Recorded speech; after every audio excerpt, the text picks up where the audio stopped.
That's what else. Yeah. Timmy, it's probably Timmy. I think it's exciting. Yeah, I agree.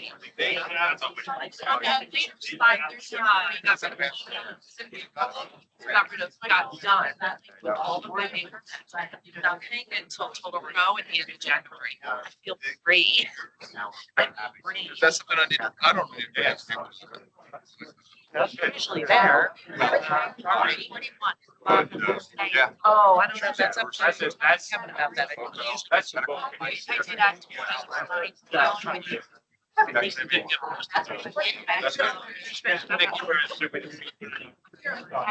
Sorry. That is so funny, right? Cat hair and everything. Yeah. Yeah, somewhere. There you go. All right, perfect. Thank you. Thank you for checking. Same thing happened this morning. I'm not brushing my teeth. Oh my God. And not just like, or, you know, like, yeah, like hanging from the city. Yeah, like, can you please give up? Like, yeah, fire truth. Just want to kill it. I'd like to call this meeting to order. Will you please stand for the flag salute? Flag of the United States of America, to the republic for which it stands, one nation, under God, indivisible, liberty, and justice for all. Linda, would you take it away, please? NJSA 10:4-6 at SEC adequate notice of this meeting provided by giving notice of the time, date, location, and the extent known on the agenda of this meeting. At least 48 hours in advance, notice has been posted on the third floor, Riverview Plaza, Trenton, New Jersey. Mailed to the North Star Ledger, the Camden Courier Post, Trenton Times, filed with the Secretary of State.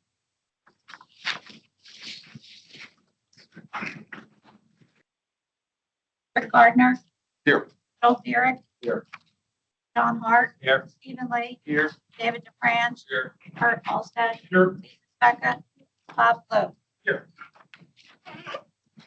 Should have all received a copy of the minutes from the November 20th meeting. Do I have a motion to accept minutes as is? So moved. Motion. Second. All those in favor? Aye. So, all right. We do have at least one person online signed up for public comment. Is anybody signed in person for public comment? Anybody look? No. Okay. Let's see first. Dr. Figaro, would you be willing to give your public comment at this time? Absolutely. Can you hear me okay? Yes. Thank you, and apologies I couldn't be there in person. Anyway, I do have some points I'd like to bring up with the proposal of NJAC 210, the laboratory fees. Specifically, I acknowledge that I recognize that all fees are having to go up, and I don't criticize anybody for that. You know, expenses, resources, everything is going up. So I acknowledge that that's a necessity.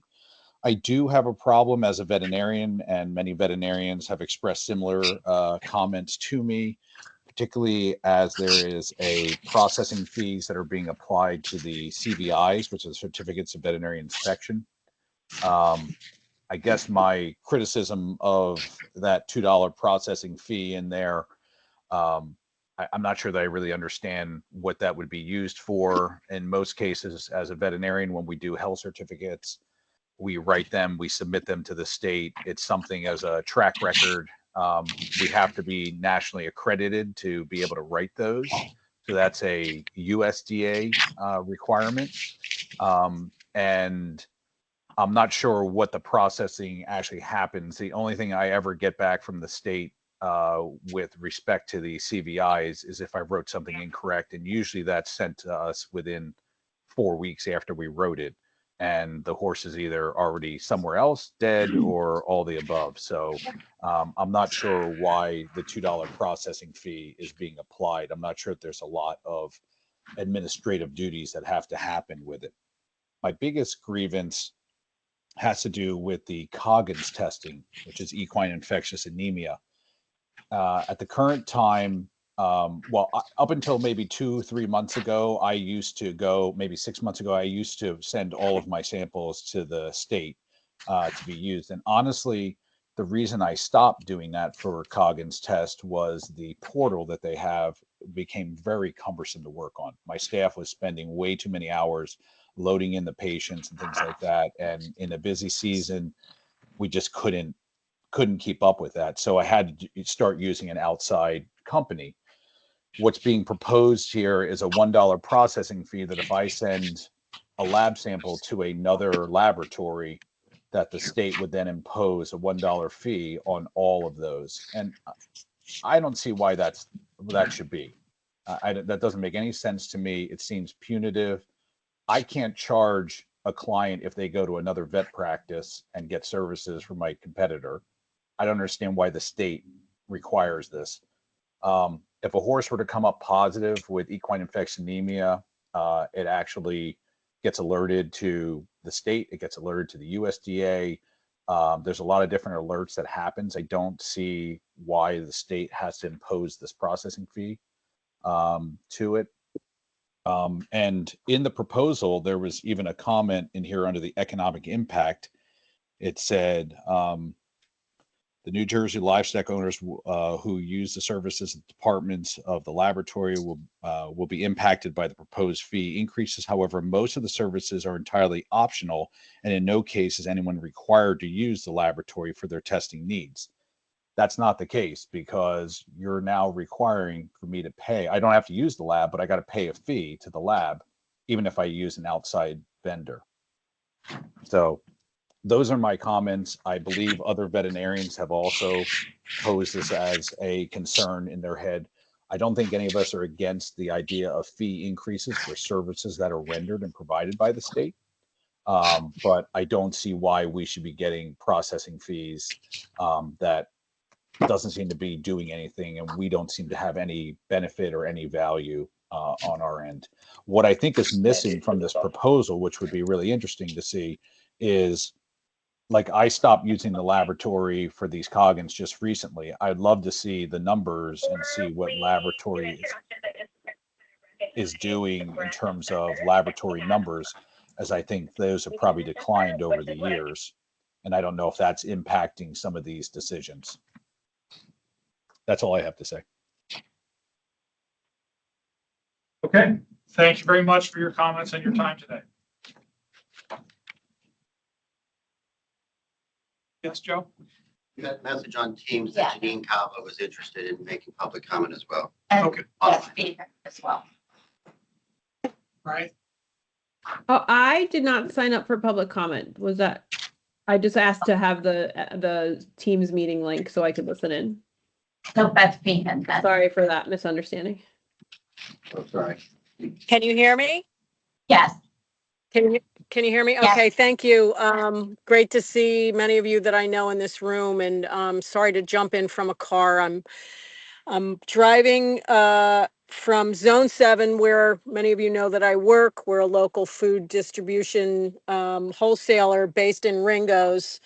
And I had to drive to a school in Belleville today to pick up a check, because getting paid by schools is difficult, but selling to schools is amazing. And I really hope that the issue of A5150 that was heard Monday, what day is it? Monday, I think, about moving the Division of Food and Nutrition out of the NJDA is a talking point for this meeting today. you know, almost when Corzine wanted to remove the Department of Agriculture altogether, this is almost as important. And I can speak as the former farm to school coordinator at the Department of Agriculture, housed in the Division of Food and Nutrition, how much this program has grown. The company I work for, 60% of our business was to schools this October. And for Mikey Azara, the founder, and I, it was the proudest moment of our careers because we were the ones who started talking about farm to school in 2008. And it is absolutely ludicrous to think that school food should be put into the Department of Health and or Human Services instead of the Department of Agriculture, where our farms do now sell to schools. And I just really wanted to come in with a strong voice as someone who helped build this program, that I hope the Department of Ag and the state board will fight to keep it. Thanks. Thanks, Beth. Thank you.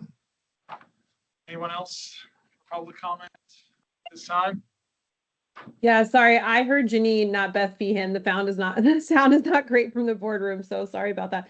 But this is Janine from New Jersey Food Democracy Collaborative, and I just want to agree with everything that Beth said. Like, our position has always been that farm to school, local food for schools, and all of the food and nutrition programming at Ag is best suited at Ag. And it only came to my attention recently that that bill was live again, or that topic was live again, and we're not, you know, we don't support the idea of moving it out of Ag either. So just wanted to echo what Beth said there. All right, Janine, thank you. All right, with no further public comment at this time, I'll move into industry reports. Brian, I know you have to leave early, so by all means, go. Thank you, Madam President. You have the report from the college, I think, in front of you. I don't have much to report this month. A lot going on, but nothing that I'll present to the board necessarily. I will let you know that, as I said in the past, Peggy Brennan is retiring and Wendy Kohick is moving on to a position at the university level. Peggy has overseen a lot of the activity at the research farms, marine stations, and our business incubators. And Wendy is serving as our Dean of Research for the school and Director of Research for the station. I've gotten asked a lot of questions about the plan for reallocating their work. It's the intention, as I understand, that we're soliciting potential interest from applicants for the Dean of Research, Director of Research position. No status in terms of when that will be filled, but it's an important role. And a lot of Peggy's responsibilities are being redistributed to a combination of incoming people as well as existing folks. I would say that her responsibilities spanned about 13 different units, testing labs, field stations, and research farms. So we're sort of divvying up some of those responsibilities.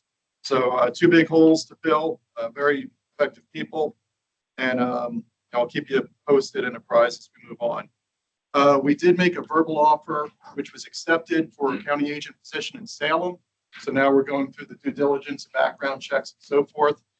This is an important position. We've had more vacancy than filled ag agent down there since my tenure began. Dave Lee was a 40-plus year agent down there. So when he retired, we had pretty big shoes to fill. So we're hopeful that we'll have somebody taking on that role in the coming few months. I'll just say generally that a lot of the other searches are proceeding. We have 4 specialist searches that I'm particularly watching. I've reported on this before: farm viability, fruit pathology, agronomy, and marine aquaculture. So it's a competitive environment. We're doing our best to get good applicant pools, and I'll report on that as they progress. Let's see what I'll go with. I'll just end on this. The vegetable VGA educational sessions are pretty well in hand. I know that there had been some discussion at least one county board about the possibility of having Spanish speaking or Spanish oriented sessions. I think it's a great idea. One of the things that I'll tell you is that being funded in part by the federal government, USDA, NIFA, the National Institute for Food and Ag, periodically land grants undergo what we call compliance reviews. They used to be called audits. And one of the things that we will be evaluated on is language accessibility. for reasons I don't fully understand, they tend to look at the research side of the house on the experimentation and the extension side differently. We had a review of the research side, I think about 2 years ago. And because of, I think, turnover at NIPA, we haven't really gotten a report back on what we need to improve on. But extension being more public oriented, I know for a fact that language accessibility is going to be a big one. And basically how we're identifying groups that we haven't been working with historically. So my response to this is as follows. To do all of extension in multiple languages is logistically and financially a huge lift. So what we've been doing is prioritizing areas where, for example, if we're dealing with, and we're doing it a little bit surgically. So many of you might know about our on-farm food safety program. We have resources because we are primarily working with both managers, but also labor that are doing a lot of the practices. I think we publish and provide resources in English in 4 or English in 5 different languages. When we do our food security programming, like FNEP, Expanded Food Nutrition Education program, or some of our SNAP Ed work, we certainly have educators that can speak multiple languages as needed. So we actually, just give you a point of reference of how big a magnitude this issue is for us. If you look at the experimentation system, I don't even know how many web pages and so forth we have, but I know we have about 1,000 fact sheets. Some of them are dated, some of them are new, but to be able to translate all of our resources into multiple languages, we're struggling with it. We don't know how to proceed.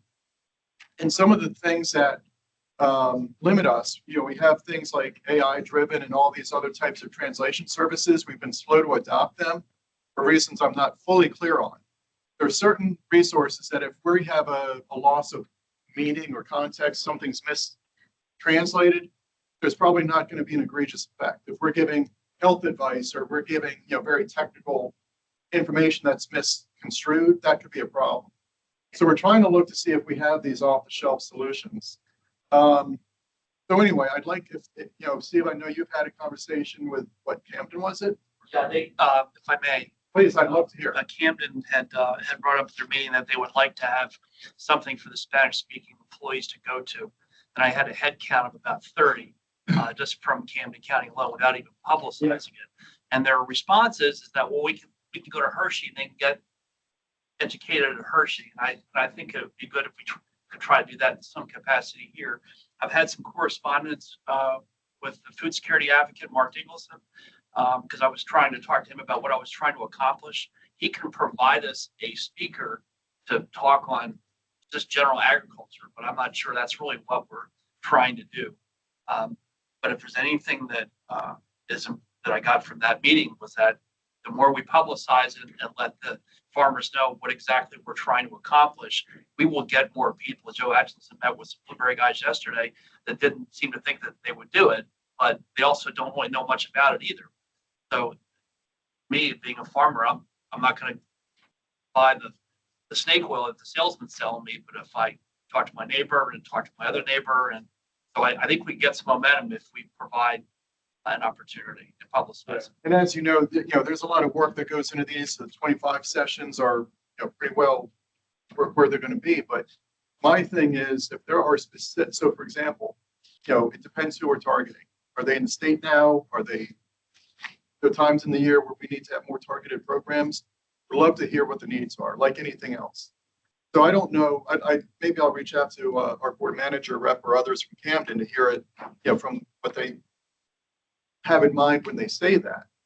So one of the areas that I get often question about is like with pesticide training, some of the pesticide programs. And I'm not here to give my personal editorial, but I'll give a little bit. It's an issue where it's late 2024. I'm a little mystified that we are where we are with some of the language translation things still being problematic, frankly, Steve. So I know there are certain things where we've had discussions about some of the tests and the training materials for pesticide. I also think fertilizer too. And they're not progressing that quickly. So where we're seeing it is we're having programs at, the individual level of a faculty member or staff member who I was at a 4-H program. It was absolutely fantastic over in Trenton. It was done bilingually, English and Spanish. Couldn't have been a better program because we had a staff member who was competent and capable and very interested in doing that. So if there are specific program areas that we have to start prioritizing, I'd love to know what they are. So I can also talk to the board of managers because we have county representation and maybe get a little bit of, like you do as board members going to the county boards, a little bit of ground up advice in terms of what the priorities are. I think that's great. Okay, that's what the board of managers are there for. Thank you. If I can add to that as well there, Brian. No, what you're saying about the language translation, I'll touch on that first. Like I found it at my own farm when I speak to our workers, and we have some that come from Puerto Rico, some from Mexico. The dialects are very different in Spanish, what they understand. And that's why when you do a strict translation, it's very tough and they don't always, not to be said that that's a problem, but that's what kind of frustration you're seeing. And I've used other tools now where you have to specifically ask like AI to translate from that specific region, and that does help. But for something of this magnitude, though, it does sound like it would be a little bit more of a lift, at this point to get all that in place. But I find it interesting, though, that you say that from an extension standpoint, there's this satisfies certain things to have these bilingual sessions and everything. Correct? Oh, It's something that from your end, it is something that's expected of extension. Well, we will be held to that account by the feds. Okay. And, I know some of the demographics, but with 9 point something, 2 million, 1.4 speak Spanish primarily, I believe it is. Yeah. So, I mean, from our perspective, if we're eliminating, 1 out of 9 or 1 out of 8 people just because we can't connect with them on language, I think that's the challenge. And to your point about the dialects, that's one of the roadblocks we run into constantly. And I'm a perfect is the enemy of good kind of guy.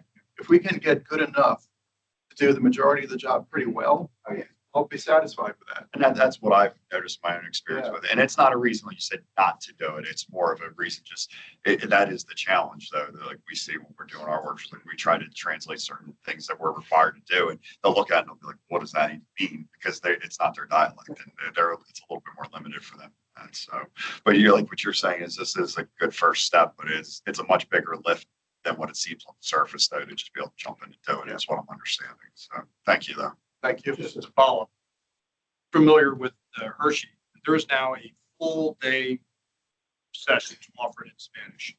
And there are New Jersey producers, many of them, paying to go to Hershey to bring their Spanish-speaking employees to participate in the Spanish-speaking session. Penn State also offered last year for the first time a separate standalone tree fruit pruning seminar in the field in Spanish. And I'm familiar with many New Jersey operations that had their employees go.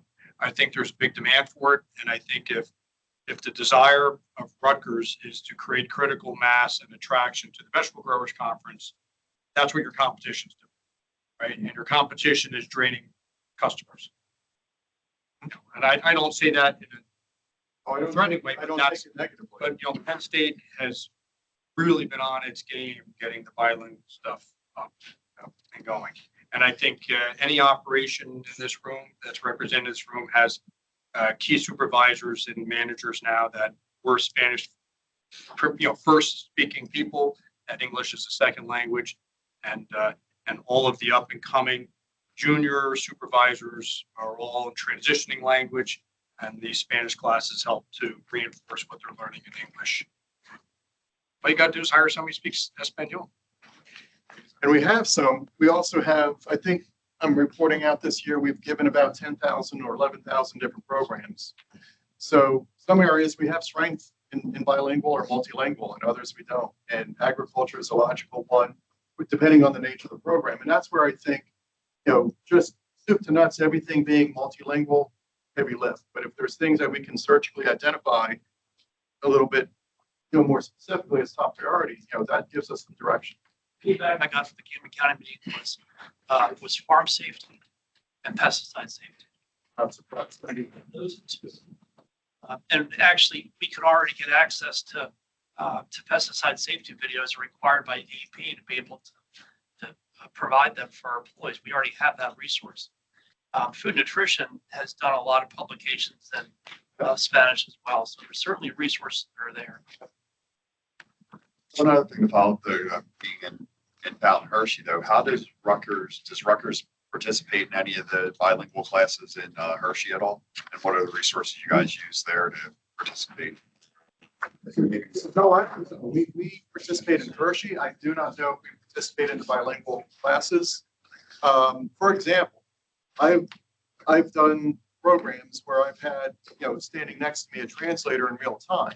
So obviously it doubles the length of time you need to deliver the program. But I don't know how they do it in Hershey, and I don't know if they are participating in the bilingual sessions. I can pull some of my colleagues and see. I will say, having covered the NJNLA trade show, I know they do Spanish sessions.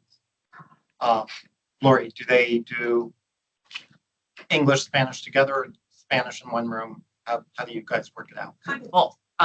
So we do have a full Spanish track offered by people that present or teach in Spanish. And then we also hire a translator to do the English classes. We target specific ones. She's there for 2 full days. And she will take for people that want to hear it in Spanish off to the side and translate on the spot in real time, which is crazy. It's quite a skill.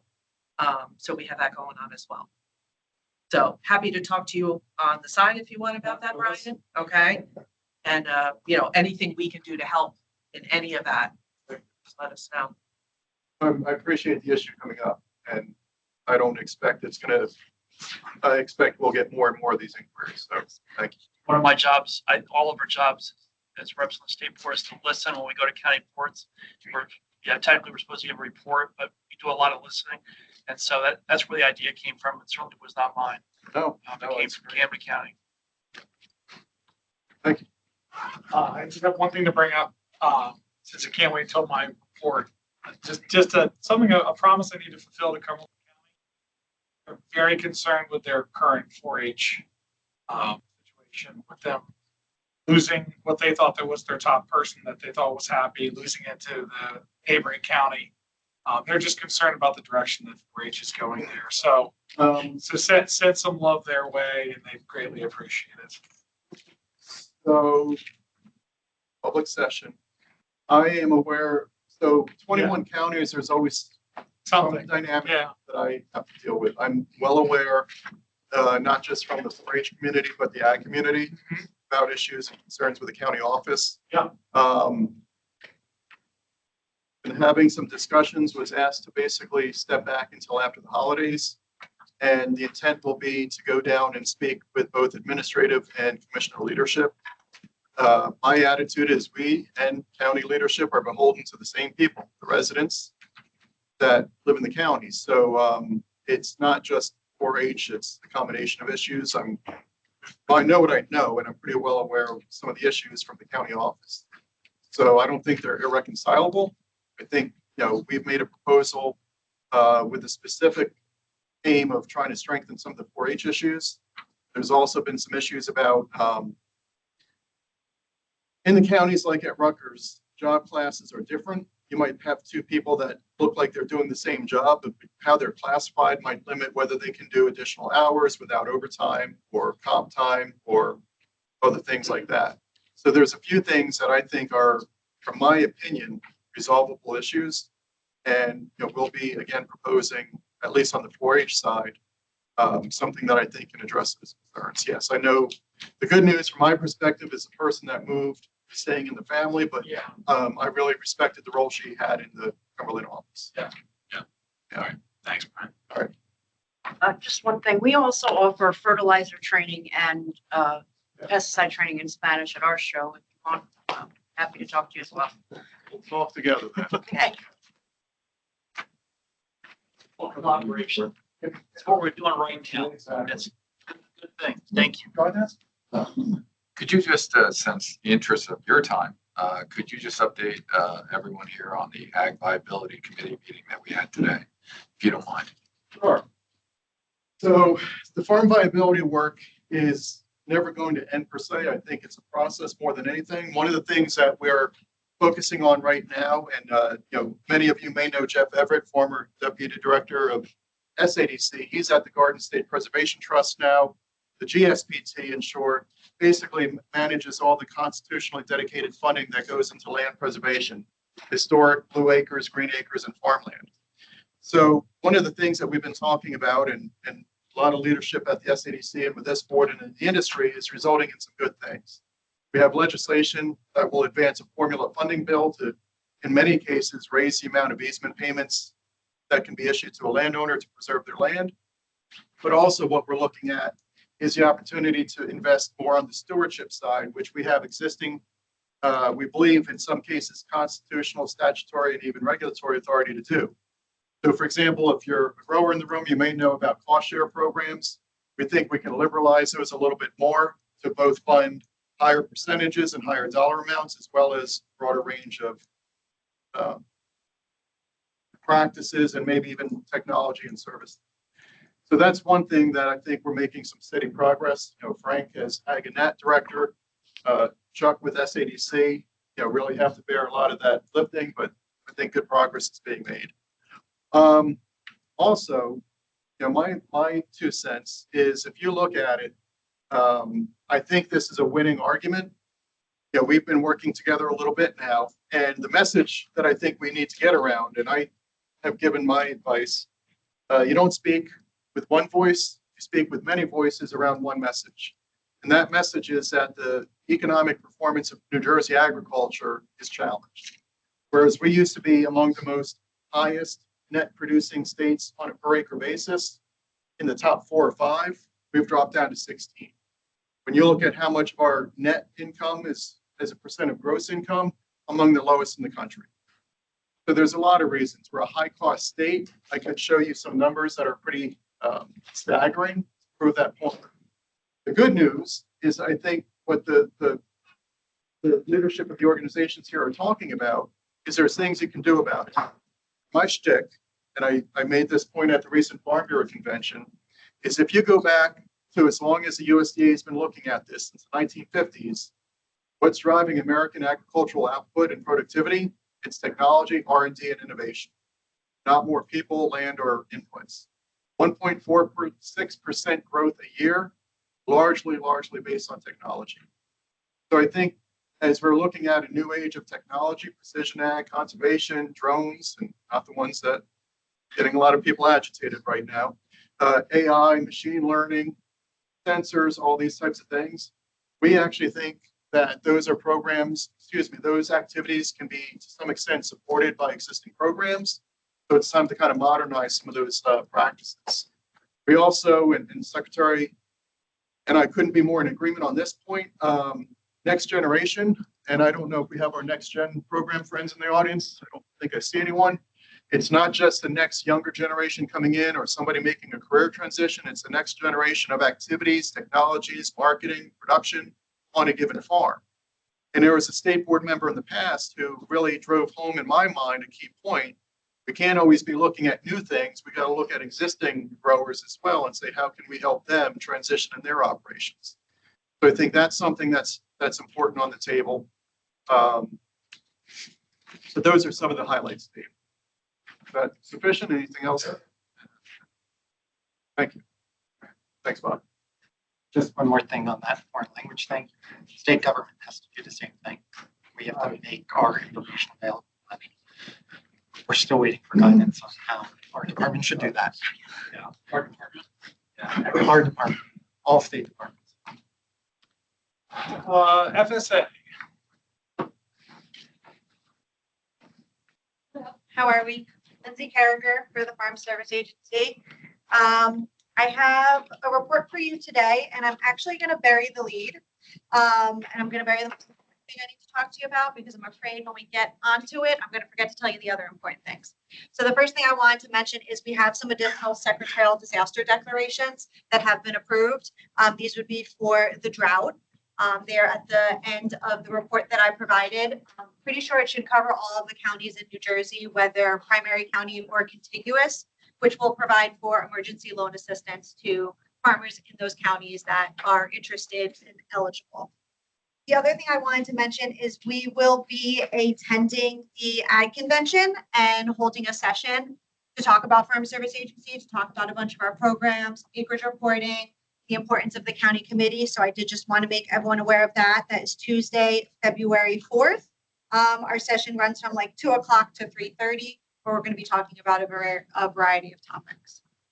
So now the most important thing I need to share with you is the launch of a new program through Farm Service Agency. It was launched last week, and it has an extremely short turnaround time. It's the first thing in your report from May. It is the Market Assistance for Specialty Crops program. And we just received information on it last week. We heard about it at the same time the news release came out. The program provides eligible specialty crop producers with marketing assistance payments to help them engage in activities that aid in expanding domestic specialty markets or in developing new markets for their specialty crops in 2025. The application deadline is January 8th. It's a very short turnaround, which makes outreach very difficult and makes it difficult for all the producers that need to apply can. So I wanted to make sure that I shared that with you. Contact your county office. We're getting information really every day in terms of information that we need to share with eligible producers. So don't hesitate to call the office. To be eligible, a producer must be in business at the time of application, maintain ownership, share, and risk in producing the specialty crop that will be sold in 2025. So the crops we're talking about are fruits, vegetables, tree nuts, nursery crops, Christmas trees, floriculture, culinary and medicinal herbs, spices, honey, hops, maple sap, and tree, maple sap, tree, turf grass, and grass seed. One of the biggest questions we've been getting is producers calling it a grant program, or people looking for information on it calling it a grant program. It's not a grant program. Instead, it will be providing financial assistance to producers. Another question we've been getting a lot is there a plan that needs to be shown on marketing? No. Another question we've been getting asked a lot is, will we need to show proof of how the funding was utilized? Since the program is being specifically kind of marketed in terms of the press release and the notice of funding availability, that it's extremely tied to marketing, but we are not going to be asking for proof of how the funding is being utilized. So the program is eligible to all producers that will be farming a specialty crop in 2025. So producers that have established operations, you will be certifying to your specialty crop gross sales for either 23 or 2024, and that will be what your payment will be based on. For producers that are new operations, that's a little bit more complicated. Those producers will be providing an expected sales revenue. So there's a lot more caveats for the new producers. So any new producer should just make sure that when they're speaking with their county office, they're very clear in terms of, you know, how their operation was in 23, whether it was small in 23 and has been growing, or they're brand new to specialty crop production in 2025. There's also information regarding producers that have CSAs. Also, we're looking at the raw material. So if you make apple pie, we're not looking at the sales from that pie. We're looking at what that revenue would have been for that raw material. That's all. That's the most I can remember from the training I had just short few days ago. Any questions on that or anything else that I may have mentioned? One question. Yes, please. Where do these specialty crop assistance programs, where they develop that? That's a great question. This program came from Congress to Farm Service Agency to implement. Short window, that's what I'm saying, short window, says like they're not gonna give them out any money at short distance. You go to the holidays, everything, people are still winding down their operation, and you only give a few days to apply for this, doesn't even make any sense. I don't disagree. It's going to be a very difficult window for the people in the offices to also take care of all this with the holidays again. I don't know where this program came from. I don't know what started the idea behind this program. Where Congress or something, like somebody just developed this thing and just sent it to you. Somehow it came through the proper channels of national office. Funding was approved by Congress. We were provided $2 billion. And then Secretary of Agriculture has tasked the national office with putting out the policy and the training. And this is the window that we've been provided. They've been very, very clear that the deadline will not be extended and there will not be any late filing or registers. That is what they're telling us today. That could change, but that is the information that I have right now. Question I've been that's been posed to me. People are trying to discern which year they should choose to enter into their application. And the query is the payment based on having more sales or a shortage of sales because of weather-related disasters? You know, what, you know, they asked about, for instance, WIP, you know, they said, you know. Right. This is WIP very different based than our on previous programs. Sales. Yep. Which one should they choose? And same with like ERP or the pandemic programs. This program is we're not looking at a revenue difference. So you're not going to be certifying to a benchmark and then also certifying to actual or expected sales. You are only certifying to the revenue in either 23 or 24, and that's what your payment's going to be based on. So if it was me, I would pick the higher value. That's the guidance that everybody is seeking. Switching gears though, are you aware of the, what's been talked about lately, the $10 billion in economic relief they're talking about in Congress? Is there any extra information on that or no? I know it's a separate thing, I nothing. don't know anything Okay. about that. Just something I'd seen. I just was curious if FSA had any knowledge on. Unfortunately, we usually find out when everyone else finds out. So usually in these cases, you might know more than I do. But no, we don't get any information until the secretary does a news release. Sounds good. Thank you. Any other questions? Just quickly, different subject to, You know what the future of our state executive director and state committee looks like past January 20th? Yes and no. At present time, the state committee will likely be on through inauguration day. Whether the transition team decides to keep the state committee for an additional amount of time, that information is yet to be provided to me. And the same with our state executive director. Inauguration day is generally the last day for the state executive director. And that's all the information, unfortunately, I know. We will continue to get more information on that topic as the off-boarding procedures start to occur for the state executive director. But yes, the state committee, usually their term ends December 31st. We have requested that our state committee at least stay on through inauguration day and are hopeful that that will continue after inauguration day, but I'm not sure at this time. And you're currently now the assistant SED. So in the event that we lose our SED, I you'll will be be able to acting. function much more efficiently than in the past, correct? In the role. I'm sorry. But because we've never had an assistant SED, right? Oh, okay. And now we have one. Right? I am serving as the deputy state executive Efficient with, director. since you're off the committee. I am the deputy state executive director. So yes, I will be acting. That is part of my job, but I did hold the acting position last time, before Bob was appointed. So I am familiar with the role. I'm familiar with the career position players in national office. So I do have that, sort of those people at my disposal for assistance. Okay. Thank you for your time. Nice to see you, Rick. Did you guys have that? Did you have the transition to the point where you had no assistant, right? Yeah, I think that's the change that I was trying to highlight, that now Yeah, we now have, that was- now we have an assistant. when it used Yes, to be this is just- a new position and it certainly will make things easier in terms of the communication from national office to the states, because this position will be in every state versus previously there was different roles that could be acting at different times. That's what I was seeking to highlight, not to elicit all the laughter. Well, in the spirit of full disclosure, that was a lot harder. Like Kurt's team, I say Kurt's team, it was when he was on the state committee, they had a lot more to have to work through. And in our case, we were proactive, and I want to commend Lindsay and Bob for doing this. When we appoint the assistant, it makes this transition much simpler. So I think the team that Kurt worked with certainly deserves credit for working through it with a lot less help than we've had. Thanks, Mike.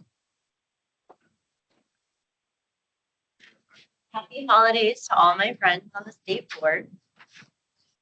I sent our report over late this morning, so sorry for the late arrival. I have it printed for you all, and I'm just going to go through it quickly.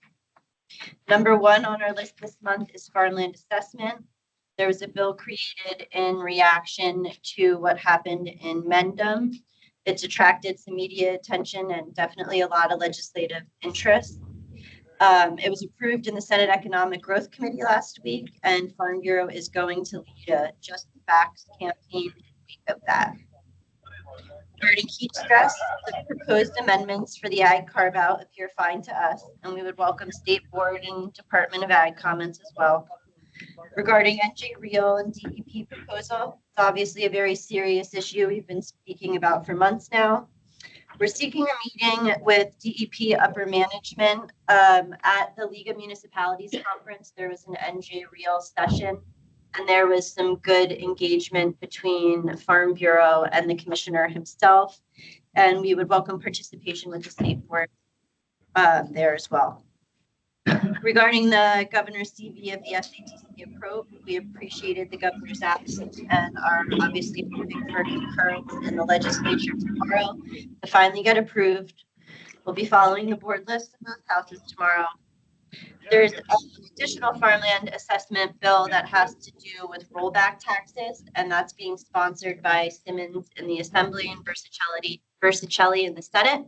We are leaning in favor, but need some additional comments to tighten up the concept. Regarding the Farm Bill in Congress, we are very encouraged by the last minute deal to add disaster and economic relief to the 1-year extension of the Farm Bill. We are continuing to watch the corporate transparency BOI filing requirement. As of right now, the January 1st deadline is currently suspended by federal court injunction. We are also working to spread the word on FSA's program for specialty crops that was just discussed with the January 8th deadline. We are pleased to see continuing progress, the Ag Viability Work Group. There was a really great meeting yesterday of the Garden State Preservation Trust.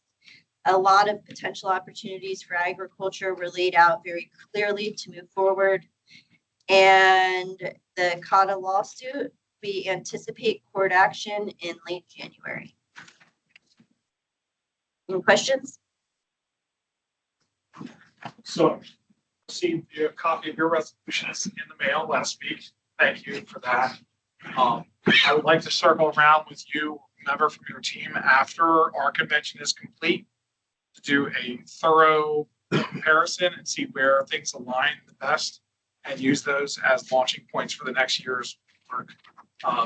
What this department can do and how the Farm Bureau can work with the department. So just keep that in mind, something for mid-February.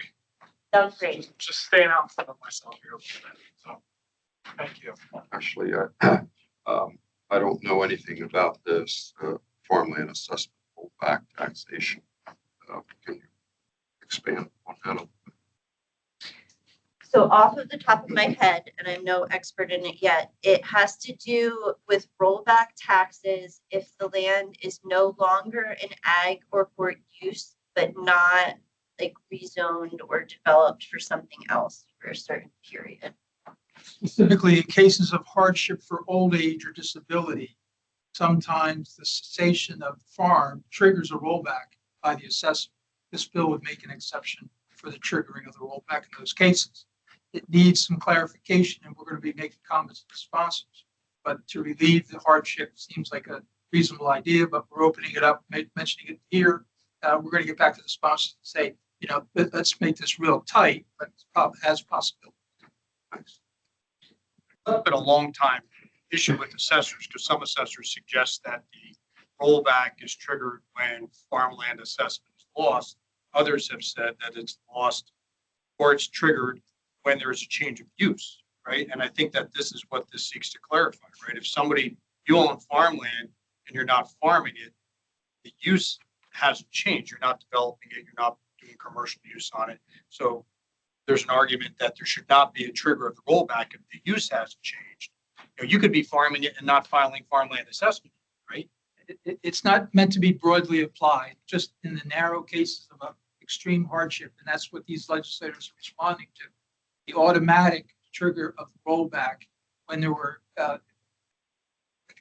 strong reasons to justify the exception. But we're very wary of misinterpretation or wider application. That's why we're going to try to clarify and narrow it down. So you're correct, Kurt. If you keep the land farmed and you just stop applying, rollback never applies. You just start paying the regular tax rate, whatever they deem that to be. The problem, I think, that the legislators are trying to address is an older farmer stops farming it, that is a change in use. It's no longer, it's vacant land, but it's no longer farmed. And that's the change that would trigger a rollback. And I think that's what they're trying to address. Nuances. Top 3 reasons why farmers should be concerned with DEP real. What are the top 3 concerns right now? If you had to encapsulate it. Elevator speech. Hold on, Kurt, can we leave that for you guys to talk internally? We have our own reasons. We're going to talk later, but I don't want to have our representative engage in that level of discussion. Thank you for asking anyway. And Happy New Year. And happy. First. Okay, so hot off the press, two new to be in the papers is we released a census of aquaculture. And the sales in New Jersey about doubled from the last time we did it in 2018. Obviously dominated by mollusks. Besides, how much was it? It was up to 13.1 million of people that reported on-farm sales. 13. Yeah. And besides that, a lot of what I know I can read in the papers. USA did conduct census of horticulture specialties. So that'll be starting, you'll get something in the mail with a survey code on it. That'll be coming out this month. And so hopefully farmers will respond that way. And it'll be electronically and easy for them. If they don't, they'll be getting something in the mail about February 8th, a paper questionnaire. And so what I'd really like to see is, like we have here in the paper, everybody in this room probably can help promote it. I'll be glad to go to your county board of ags and help promote this, but it's a big deal in New Jersey, as everybody knows. And so let's account for the might of our industry. And let's see what else is in here. I hadn't had a chance to say hello to you, Mr. Gardner. Welcome to your new role here. Yes, thank you. And what else? I'll just say that we're finishing up the December Ag Survey of field crops. And so to report your corn and soybeans and wheat, we just got a couple more days on that. End of year survey on vegetables is finishing up. We do 18 crops in New Jersey as a service because we only really are paid for 4 federally. And so that's because vegetables are important and we want to do a good job with them. And lastly, vegetable chemical use, you can get a pesticide credit for doing it now. And besides that, I'll just leave it open for questions. You do the crops, but you ever do statistics on hay? Since we had severe drought, a lot of farms around me have run out of hay, no second cut. There's still no sell some other animals. You don't do statistics on any hay? We do. I neglected to say hay. It's a big deal. We do all hay, alfalfa and alfalfa mixtures, hay other than that, and hay stocks. We do all that. There's a lot of like Timothy grass hay. That stopped growing like middle of July. The guys are running out. They call me for hay. I can't sell it. I got hardly enough of my animals now. I used to sell like hundreds of round bales. I can't do it anymore because everybody's running out and selling their livestock. So that needs to be important statistics. I saw in this FSA report that Lindsay had about the livestock system. That should be involved in that too, because these people are finding more products to feed their livestock. We don't say anything about Timothy specifically, but we have alfalfa and alfalfa mixtures and all other hay, and we have hay stocks, and I'll get all that data to you. So that seafood number that you quoted, is that strictly cultivated aquaculture, not anything that's landed from the ocean? Is that correct? Yeah, yeah. And do you quantify what's being landed, or is that not part of ag statistics? That would stuff caught in the wild wouldn't be part of it. And but Barney explained that to me on his operation. I asked about his operation. Some's in the wild. He didn't. We don't count that. But DEP has some data on that. I don't know if Amanda can help you with that if you want on what's in the wild. Just querying for the sake. So yeah, from an agricultural standpoint, we're not considering anything that's caught. That's correct. Thank you. NRCS. Good afternoon, everybody. Sorry I'm not in the room today, and I'm coming to you pretty green, so in the holiday spirit here. I don't have much to report today, but I know the board has asked several times about Act Now, the process for us and what we're doing. So I wanted to let you all know that we started pre-approvals of our Act Now applications today, which will happen every Wednesday through January 22nd. And again, those ranking pools for our Act Now accelerated financial process are our climate smart soil health practices like cover crop, no-till, reduced tillage, high tunnels, which is both through our environmental quality incentive program and our AMA program, the tree mortality, which is the obstruction removal followed by the tree planting, and then our conservation and steps that are fulfilled by either technical service providers or qualified individuals. So all we have over 860 applications, so about 20% higher than last year, which is the total applications for all programs. So that's really it for today, unless there's specific questions.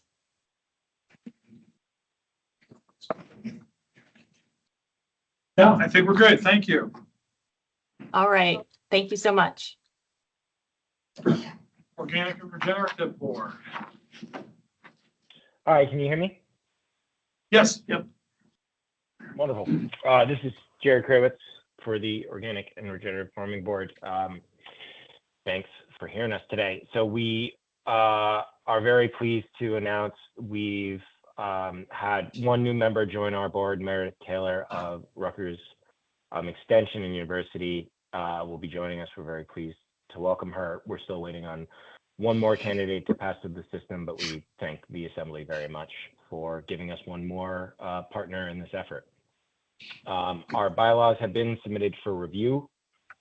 We held our first quarterly meeting last month with some great turnouts in the room you're all sitting in, and it was wonderful to hear from the community. Our next quarterly meeting will be at the No for New Jersey conference in Asbury Park on the 25th, and we would love for any and all of you to join if possible. Our survey committee will be releasing the survey in January that we've been working on to begin collecting some data to figure out exactly where to push our efforts. And we would greatly appreciate any help in reaching all of your networks once we have that survey to be released, and we'll be in contact at that point. Four of us were also at the FDC listening event for regional stakeholders, and it was a pleasure to meet a ton of those people as well. And then we just wanted to extend a big thank you to everyone at the Department of Ag and wish everyone a happy holidays before the season. Thank you. All right, thank you. Mr. Secretary, your show. All right, just following up, I attended their open meeting, and it really was a lively discussion amongst a broad-based sector of the organic and regenerative community, and I think they're off to a really good start. And I want to congratulate the board on that. Progress has been made with our department and Rowan University. We've signed the lab use agreement, so they will have their pathologists coming up here and working in our pathology lab. It will be part of the learning lab at the school. So once they have students starting next fall, they'll be able to report and work in the labs with professors. And there's a win-win both for our agency and the learning opportunities of the students at the school. So we're really looking forward to that. Was in New York last week with Joe and his team at the New York Produce Show. Really good event of Northeast national and international suppliers of fresh produce and the teams that market them, buyers looking for it, they access. Was really impressive about who's out there buying and what they're looking for and where they can find it. And lots of inquiries at our table of how do we better connect with Jersey growers? Some of our growers are there themselves, represent themselves, but also people looking to the department for information.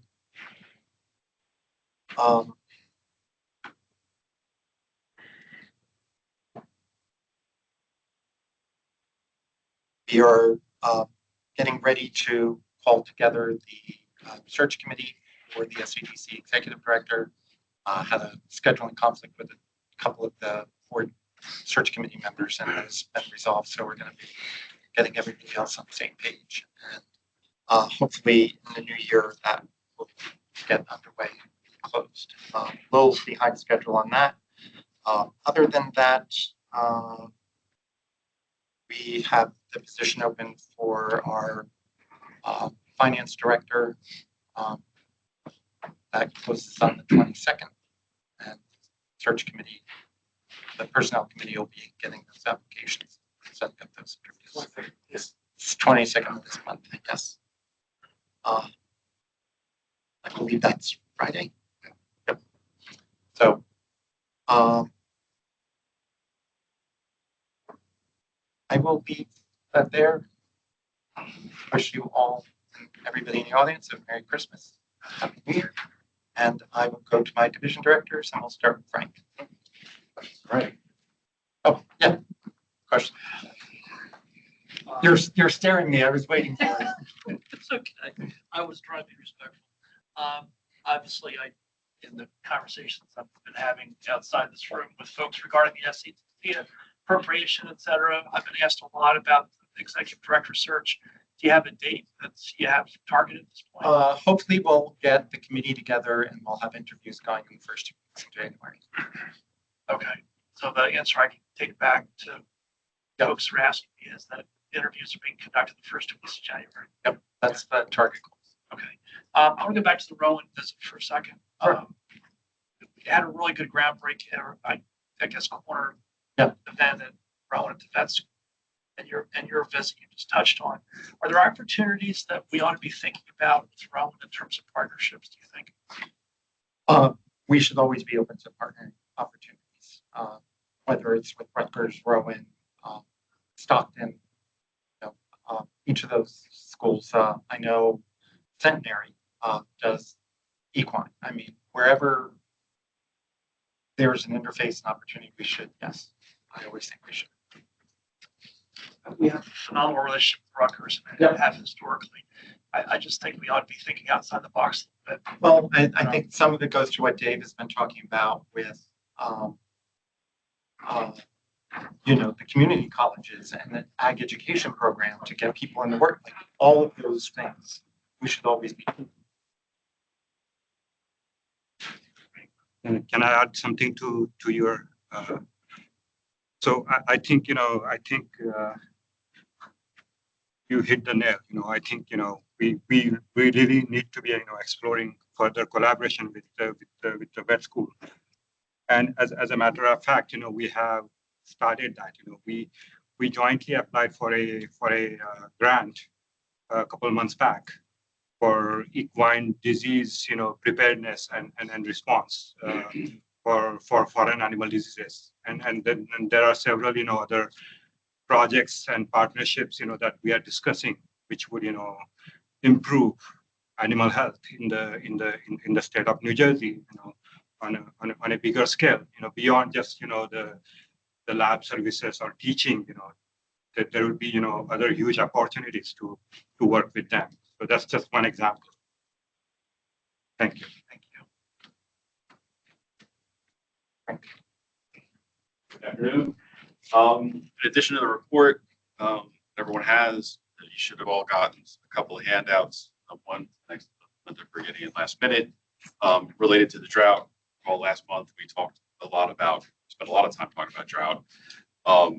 One is just basically a one-page summation of what that larger document is to try to synthesize it down, because I know there was some discussion about having too much to read. There are links on that to greater detail should you want to pursue it.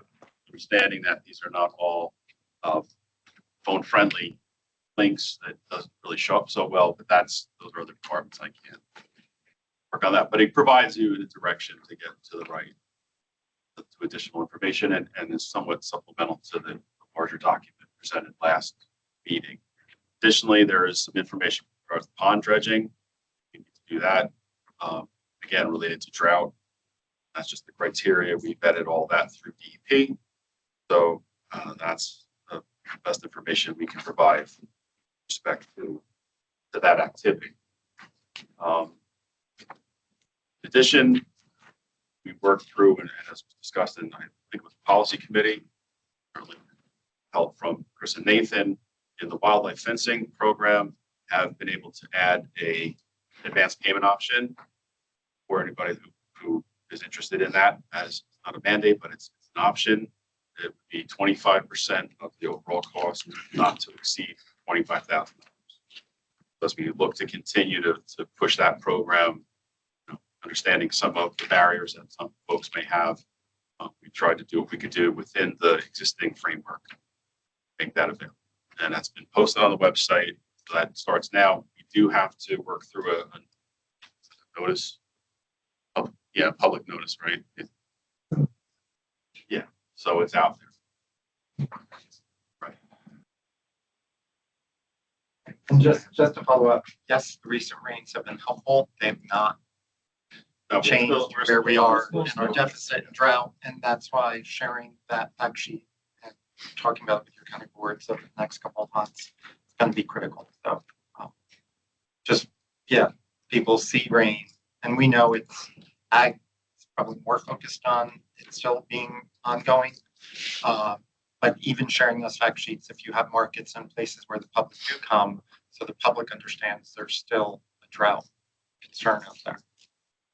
I think there's on this map here, the red, Mercer County wasn't in the red, and I know we have measurable rain right here, 12 weeks. I don't know why we're not on that red spot there, because we talked about last month, right? That is based on information coming out of the National Drought program in Nebraska, and that's why one of the prior handouts was to provide some additional information so we can address those specific things.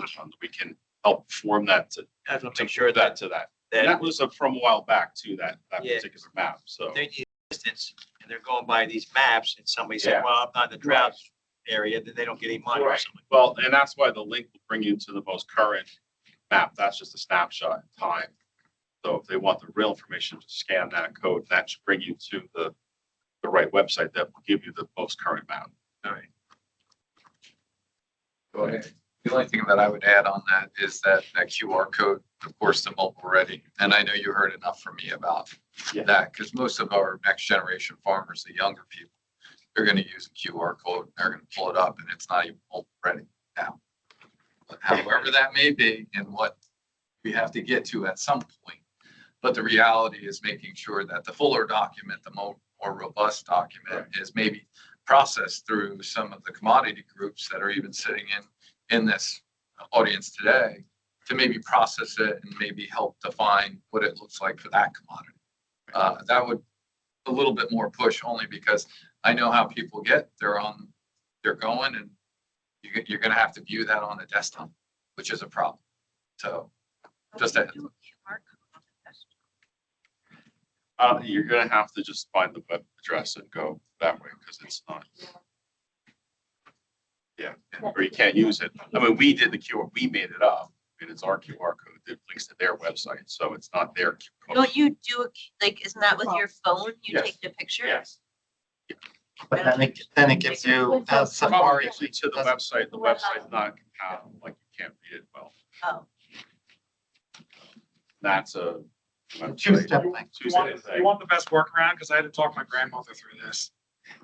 So, open the QR code on your phone, copy the link, and email it to yourself. That's literally the path of least resistance. Yes. Not ideal. She's 91. Those work. Okay. What's our plan for talking about? Are we going to take that up under old or new business? Is this the time to query Frank a little bit? I think we can query Frank a little bit with a look on his face. Not a lot, just a little bit. It's Christmas. Now, His enthusiasm. Yes, yes. Elevator. But if, Elevator speech. yeah. if you'd rather pitch this off to old business, we can, but. No, I mean, the top, I mean, again, there are 4 different regulations on the table. The top ones would be flood hazard, right? And then within flood hazard are the elevation change requirements, because that then expands your buffer area, right? So that's kind of the long and short of that. Stormwater, because it requires us to do a forward look, 80 some odd years into the future and base rainfall and design of stormwater systems on rainfall, anticipated rainfall 80 years in the future, which then for us will require larger impoundments, right? Taking a lot more land out of production. That's really kind of the main two. The third one would be coastal zone management, but that's really for any activity within the coastal zone, which could be a big portion of Cumberland and Salem counties as you come up through the bay and upward. And again, it's elevation requirement based. Fourth issue? Wetlands, but wetlands isn't so much of it. It's really the first 3. I'll throw a fourth one in there, is the drainage for 50 acres. Yeah. So if you, and correct me if I'm wrong on this, but if you have a field that drains into a ditch of greater than 50 acres that drain into a ditch, that's now being managed.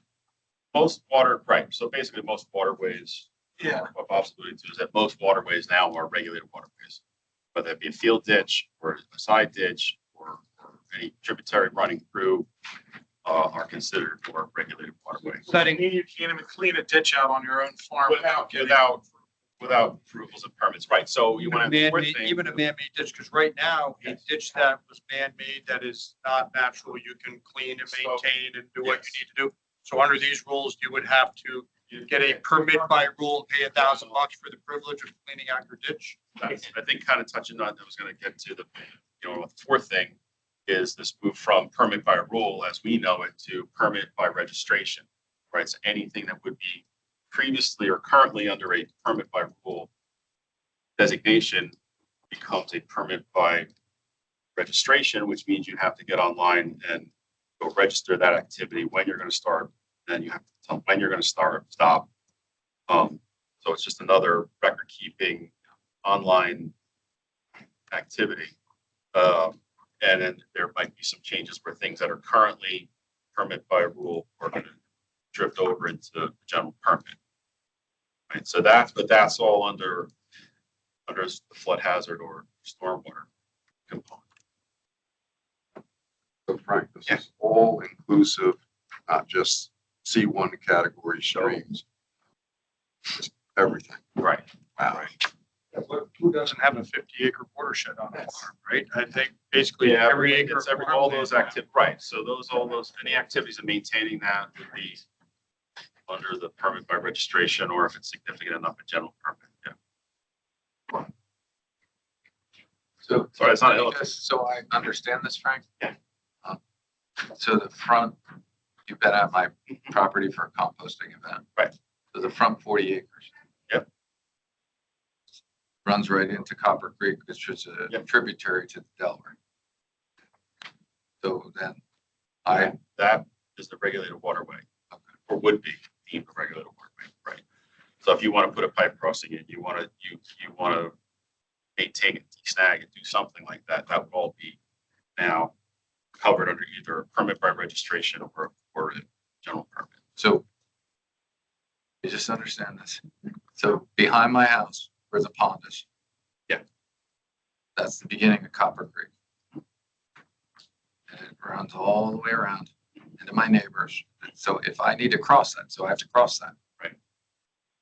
And I need to do modifications, I will fall underneath that. You fall, yes. Beautiful. Does that originate at your farm though? Does that originate your farm, that pond?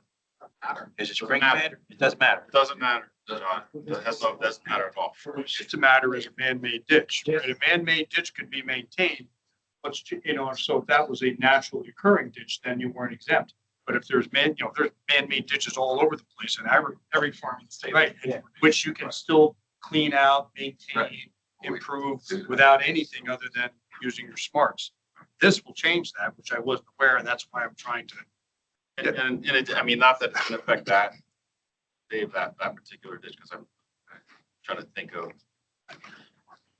flood condition, but you know, you don't have to, in that, you could be, then you have to look at the new flood elevation, right? You have to take the 100-year elevation and add 3 feet to that. 3 feet of depth in channel, and then how far out that brings you wide, that becomes your new buffer area. You may or may not be able to do certain activities, right? So where you have some nursery stock, you know, you can continue to do that, but if you wanted to shift anything now that you're now in that zone, yeah, you can't, you couldn't, you'd have to, no, because you'd have to basically either elevate them or you'd have to have them open at the bottom up to whatever that flood elevation. Kind of taking away the idea of a high top. Or be a real high top. Or be real high top. Yeah. Well, I could open the size up. Run through. Well, that's good. So we started having these discussions about the flood years ago. Yeah. And it was never coined as being part of DEP real. And it seems like in the last 12 months that this acronym of real has come to play. So right. Was all this stuff originally conceived as part of real, or was the diabolical plan never fully revealed by DEP? And now all these things are coming together and it's all part of this thing. And they just brought them all together in the same book, basically. They're all separate regulations, right? Wetlands, stormwater, flood hazard, coastal zone management. They all have independent books on the shelf. They basically took them and just smashed them in one binder and said, now here's this big binder full of all the stuff together. None of which is finalized yet. No, they're still in comment period ended, so they're going through the comment review process. And for us as a department, when do we get to talk to DEP again? Or is it ongoing? They're ongoing. I mean, we've been talking to them. I mean, they as they have questions based upon comments, they reach out.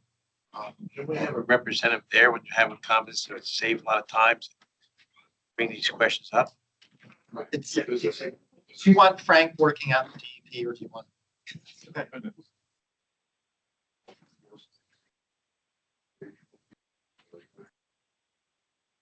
Yes, the only, yes. Yeah, everything, everybody would have to. Because certainly the line pesticide fertilizer. That's fertilizer, right? This is just stormwater management, right? Which is then if you put a structure up and how you handle runoff from that structure, you have to look at today's way that we look at it for storm events, right? 210, 100 is normally the common storm events that we look at. You have to look at it under today's formulas and conditions, how we would evaluate that, tell you, okay, you have to put a dry well, for those dry wells. But, or basins, like stormwater basins. This will say you have to look at it that level, and then you have to look at it, how it's going to be in the year 2100, based on a metric that was out of Cornell, is that we're going to be a new factor of rainfall in that at that time. So you have to design for both. So from our standpoint, you have to look at 6 different storm events in order to design the stormwater system to handle all of that.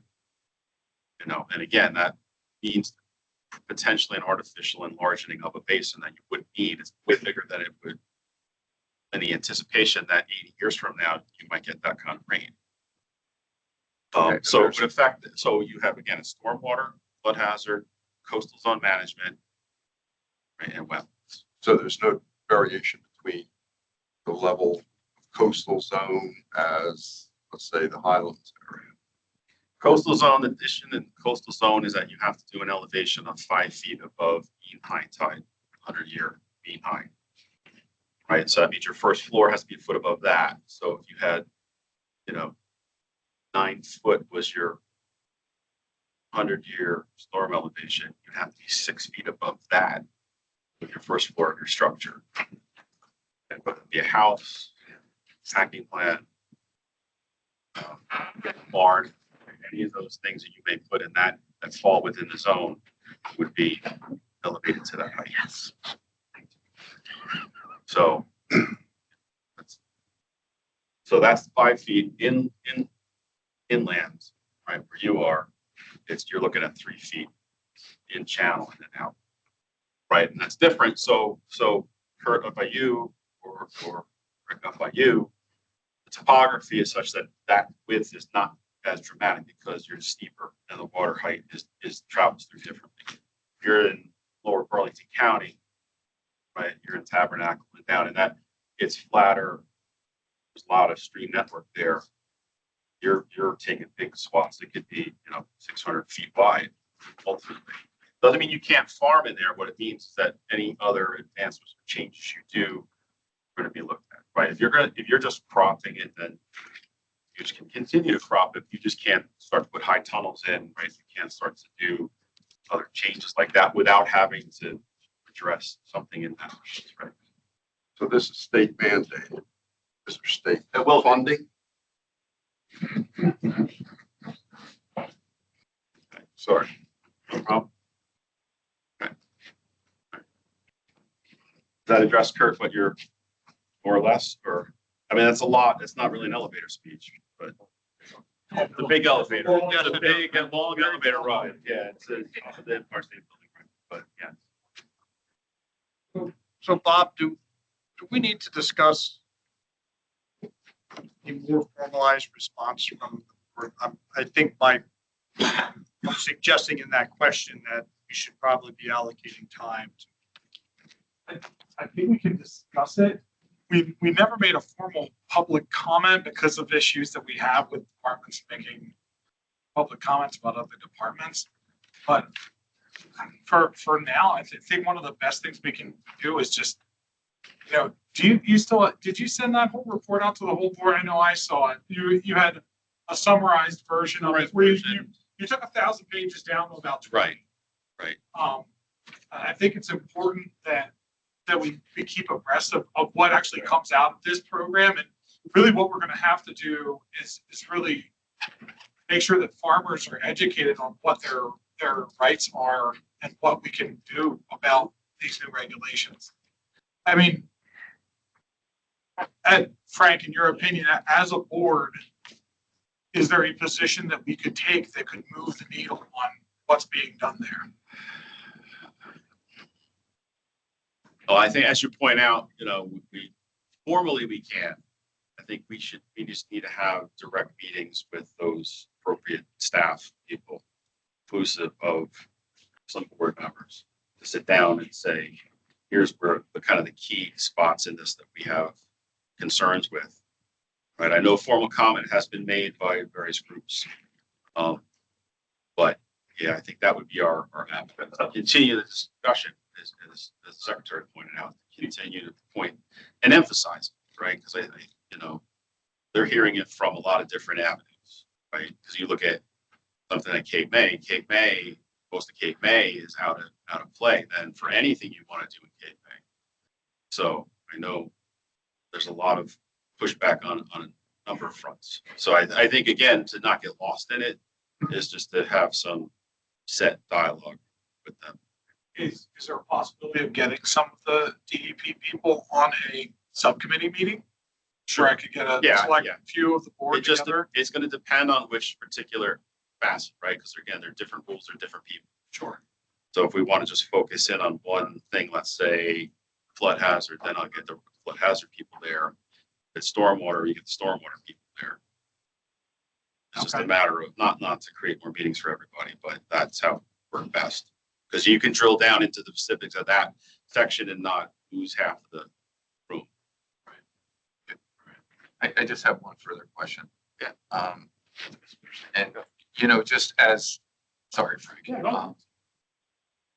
So as we make modifications and try to protect our infrastructures on the farm, it sounds like to me, based on as a landscape operation, we have to comply with stormwater management rules for residential, which is very costly for residential, especially in the Princeton area. Right. And I respect why we're doing it. I respect. But when it comes down to our operations, if I start to make modifications within those areas, what I'm explaining to you, you know exactly where I'm talking about, where the waterways are. Are they gonna expect me to do an engineered because of my roof lines on the top of that with all the roof coverage and then impervious coverage? Are they going to require me to put in some type of system that could potentially maybe on our operation that just cost us a fortune? Only if you're proposing some improvements that pull you into that. And just as you sit right now, no, they're not coming back and saying, okay, now you have to do this. It's only when you start to make changes. So if I take a barn down and increase the size of a barn. Yeah. Okay, That would that's be- when it starts. That's when it starts to, right.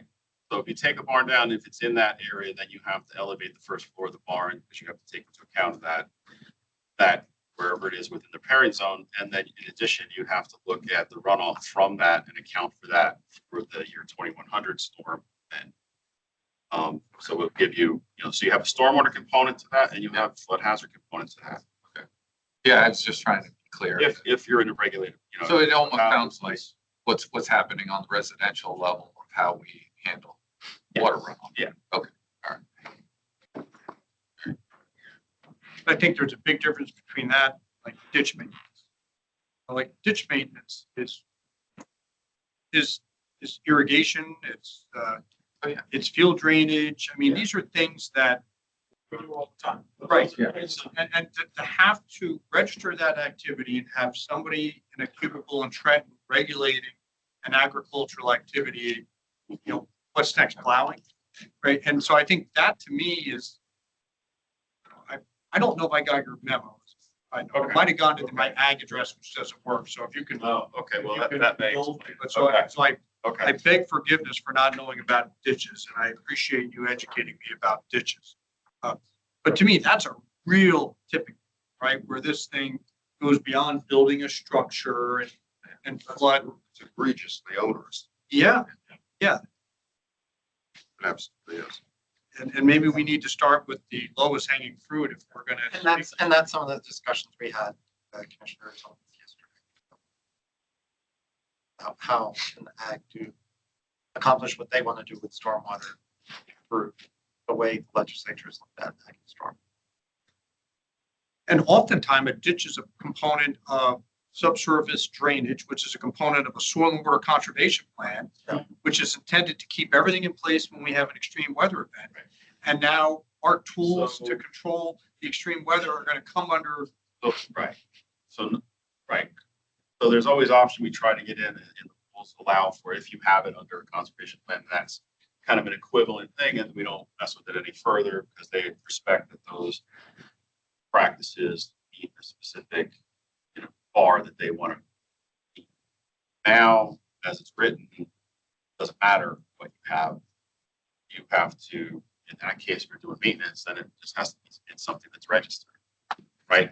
Coastal zone, permit by registration for clam predator screen, right? Predator screen you put down over the clams to protect them from rays and other predators. That's permit by registration now. You'd have to register putting that screening down. Now it's unclear that if you have to register every time you take it up and clean it and put it back down. If that's, I don't think that's the intent, but it's just an example of another thing that that's normal practice to just put these screens down on the clam areas. And now it's going to be used to be permit by rule. Now it's permit by registration as proposed. Right. So Which is likely to be accompanied by fees, which is going to pay for the bureaucracy to regulate. we have no fees. There's no fees for any of that for us. Right now. Right now, where the fees would come in would be under general permits. If you trip into the general permit, then that's where you start to get into the fee structure. If it's the permit by registration is just an online, it's a hassle because it's an online thing in another form that has to be filled out, but there are no fees with that. Just control. But I will make sure I resend out that. To everybody.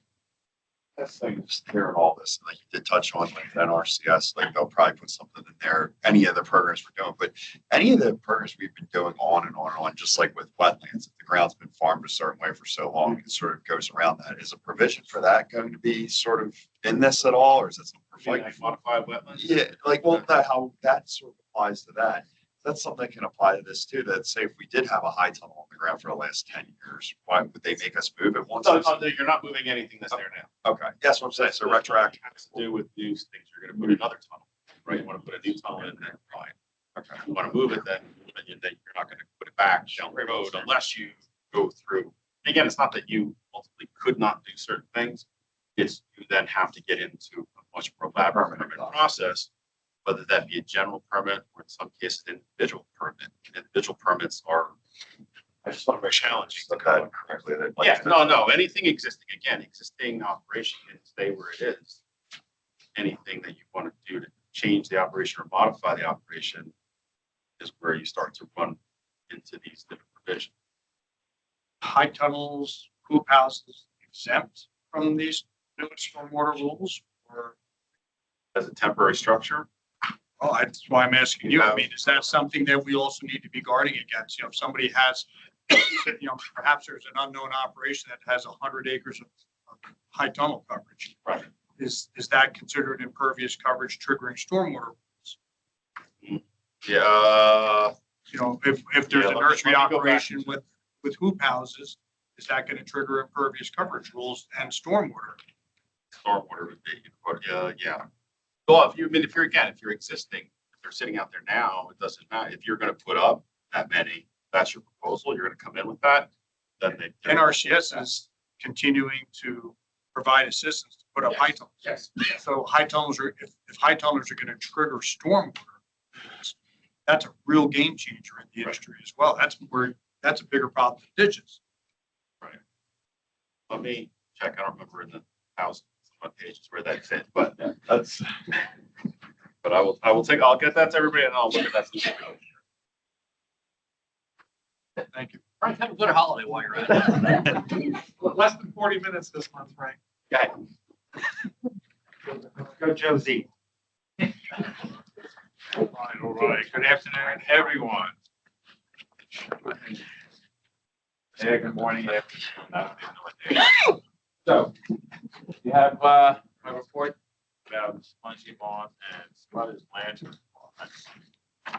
Just two small things. So we have a positive confirmation of eucalyptus tortoise beetle found out in Cape May County. So Flores, only found in California here right now. And the federal government is working on the pest status, what they're going to do about that. I really don't think it's going to wipe out our eucalyptus industry at this stage of the game. It was a floral store. So just a heads up on that. The other thing we're looking at is Washington State has a white spotted flower chafer that could affect a whole bunch of our industries. It affects them out in Asia. Vegetable crops, grapes, peach, tomatoes, but all Asia. So right now, Washington State is doing eradication and trapping. And we're kind of on our watch. That's what I have now. Last thing is beech leaf disease. Finally saw a map of where beech leaf disease has been found in this state. Only 4 counties that it has not been observed. And that's Ocean, Cumberland, Cape May, Atlanta. You can find it anywhere else. And that's all I have. Outside of that, questions for you, from you. The eucalyptus beetle, does it go after any species of eucalyptus? Yeah. Okay. Do they eat it or do they carry a disease? Do they eat it or do they carry a disease? I do not. I think they just eat it. I do not know.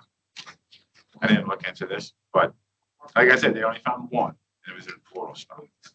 So don't know how bad it is. We're right now we'll be once APHIS figures out what we're supposed to do, we will do it.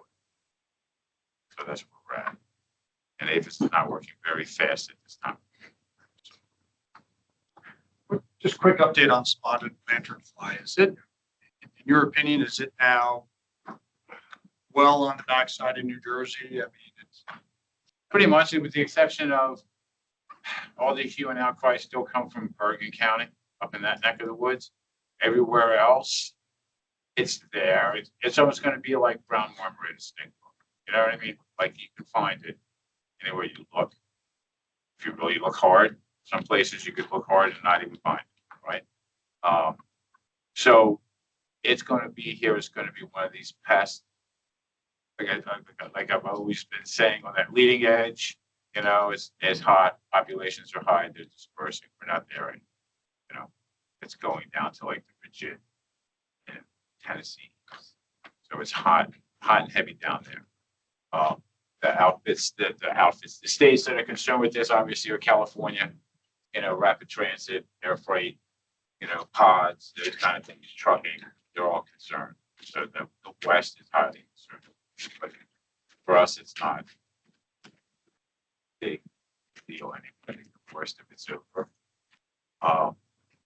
We did see one anecdotal occurrence from spotted lanternfly is where one of my staff has been doing, you know, conference calls, you know, video calls with other states that are new. Had a lot of big, large tree of heaven that were killed off by spotted lanternfly. It's not like anybody did herbicide on these trees, but they were always heavily infested with lanternflies. Took years, like 3 years or so, but with heavy infestation, they actually took care of the tree of heaven. So it's a good thing, sure. That's what happened. so at this time, there's no issues with movement of firewood anymore because everything within New Jersey, we're all in the same zone. And so This is correct, but we always tell you, we always say, keep your bugs local. So, you know, sell it local, you have no problems, but within the state it's fine. You don't want to say it's okay to move firewood because that's when people start moving it out of state, right across the river. PA, where they got quarantined. So he treated as one, but keep it in the state. Yeah. What was interesting, Kurt, is on the spot. I think I reported last was that we had a resurgence. So I hadn't seen it for 2 years. We were probably ground zero in the first year. Right. Out by us, and then it disappeared. And then all of a sudden we had a resurgence this year, which was interesting. I didn't really expect to see that, but we actually had to treat.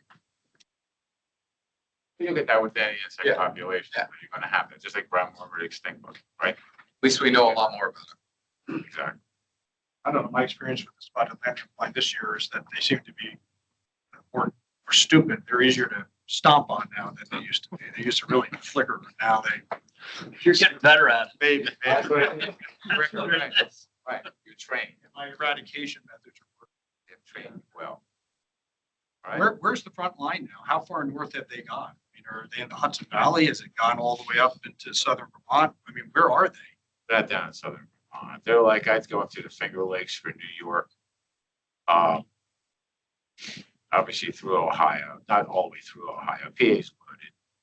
So maybe the western part of Ohio, roll down to Virginia. There's some in North Carolina. So it's kind of arc that, do that arc. You know what I mean? That Iowa, they've had. They haven't gotten terribly far north. Correct. I heard rumors of one in Michigan, but I haven't heard it confirmed. As far as I know. So Like somebody found it and stopped it and said, well, it's interesting. The emerald ash borer, you don't see the emerald ash pressure up north yet in New England. And you wonder, is it just the colder temps that have just sort of suppressed them? Or, The same with them. They're going to go, their populations are going to go high and low, right? So the old growth timber is kind of out there, gone and destroyed. And so I know Forest Service is doing studies on regeneration, you know, how bad are they going to be? Because they're there. Emerald ash borer is going to be there. It's not like they're gone. But their numbers are just low. It's very hard to find them. So when that regeneration comes about, are they going to wipe out the new crop tree, right? Nobody knows. So they're doing studies on that.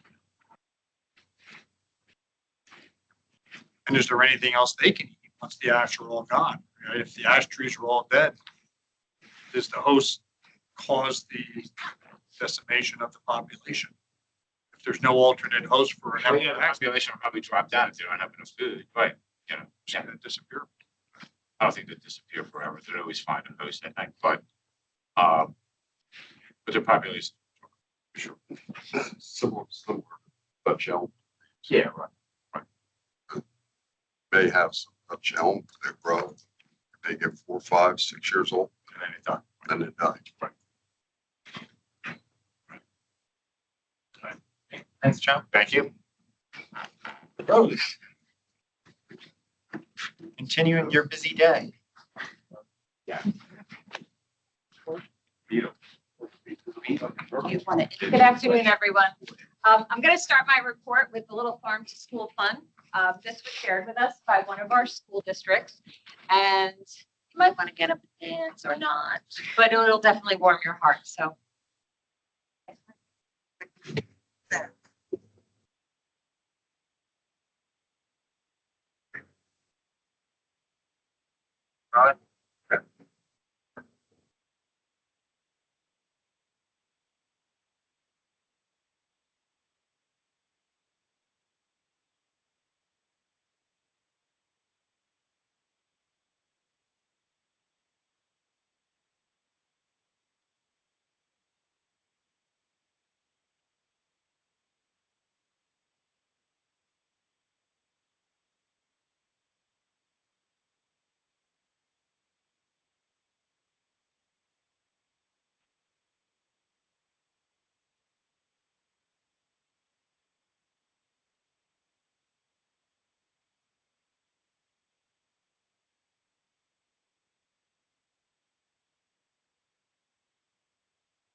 Thanks. So, and thanks to the food service management company and the district for sharing that with us. But that's just, again, I mean, you know, the enthusiasm around farm to school and what everybody is doing. So I really wanted to take a moment and share that with you.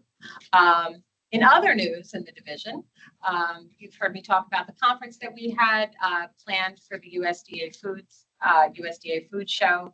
And I'm going to give a shout out to Denise. I know she's joining us on Teams today. She and her team did an extraordinary job putting the conference together, probably the best one yet. And I'm not just saying that because she's on team. But we had over 40 processors present. We had presentations conducted by my team. Tamiko and Joe joined us. We also had partners from the USDA present. The New Jersey School Nutrition Association was there, and we had students that went to the different processors and tasted food. So it was all around a great day. We had media coverage. Pix 11 came, interviewed some of the students, interviewed me. So it was really great to see all of our work highlighted at the conference and to have such great attendance by the SFAs. This morning, Tamiko and I attended the SNAP Navigators meeting at the governor's office at the State House. We met with SNAP Navigators from each of the EFOs, along with our partners at the Department of Human Services, working with them so that they can be knowledgeable about all of the different things that are available to meet the needs of their clients. And I'm also proud to say that we, in our summer EBT efforts, we are wrapping up final deduplication, and we are closing out our first year of summer EBT and providing over 700,000 children with summer EBT benefits. And lastly, on the grant front, I just want to give you a quick update. Our Local Food for Schools, or LFS, we have expended $3.2 million of the grant that goes until November of 25. And we did learn recently that we will be receiving in New Jersey another $16.2 million from the USDA. for LFSCC, which this LFS round is going to be extended to our childcare sponsors, and that's for it's LFSCC FY25. LFPA, also spent to date in LFPA is just over $10 million. And we did learn that we will be receiving for FY25 another $9.9 million for the continuation of LFPA. And that's everything that I have. Rose, I have a couple questions. We received correspondence from someone with Fryman regarding reporting on the LFPA grade. Can you comment on that? I cannot comment on that. I do know that the report is in its draft form, and that's something that the Community Food Bank has partnered with the Democracy for that report. The food bank does report to us monthly so that we're able to submit our required reports to the USDA. So they report to us their food and their food purchase and farms, and we send that in as required. How was that particular grant? Because I chair grants committee, and I know we have a grants team here within the department that specifically focuses on grants. How did the grants get moved from that particular entity to food nutrition? You have any idea? Well, the LFPA, we work collaboratively. Joe and Dilip are often on our calls with the Community Food Bank. And because of the work that the EFOs do, it made sense that the Division of Food and Nutrition was involved with that grant. Okay. All right. I just want to ask a further question on this. We're included on an email as a full board. It does spark an interest of me trying to understand why we're included on this email. So the only thing that I could source on the outside is that there is a report, whether it's in a draft form or not.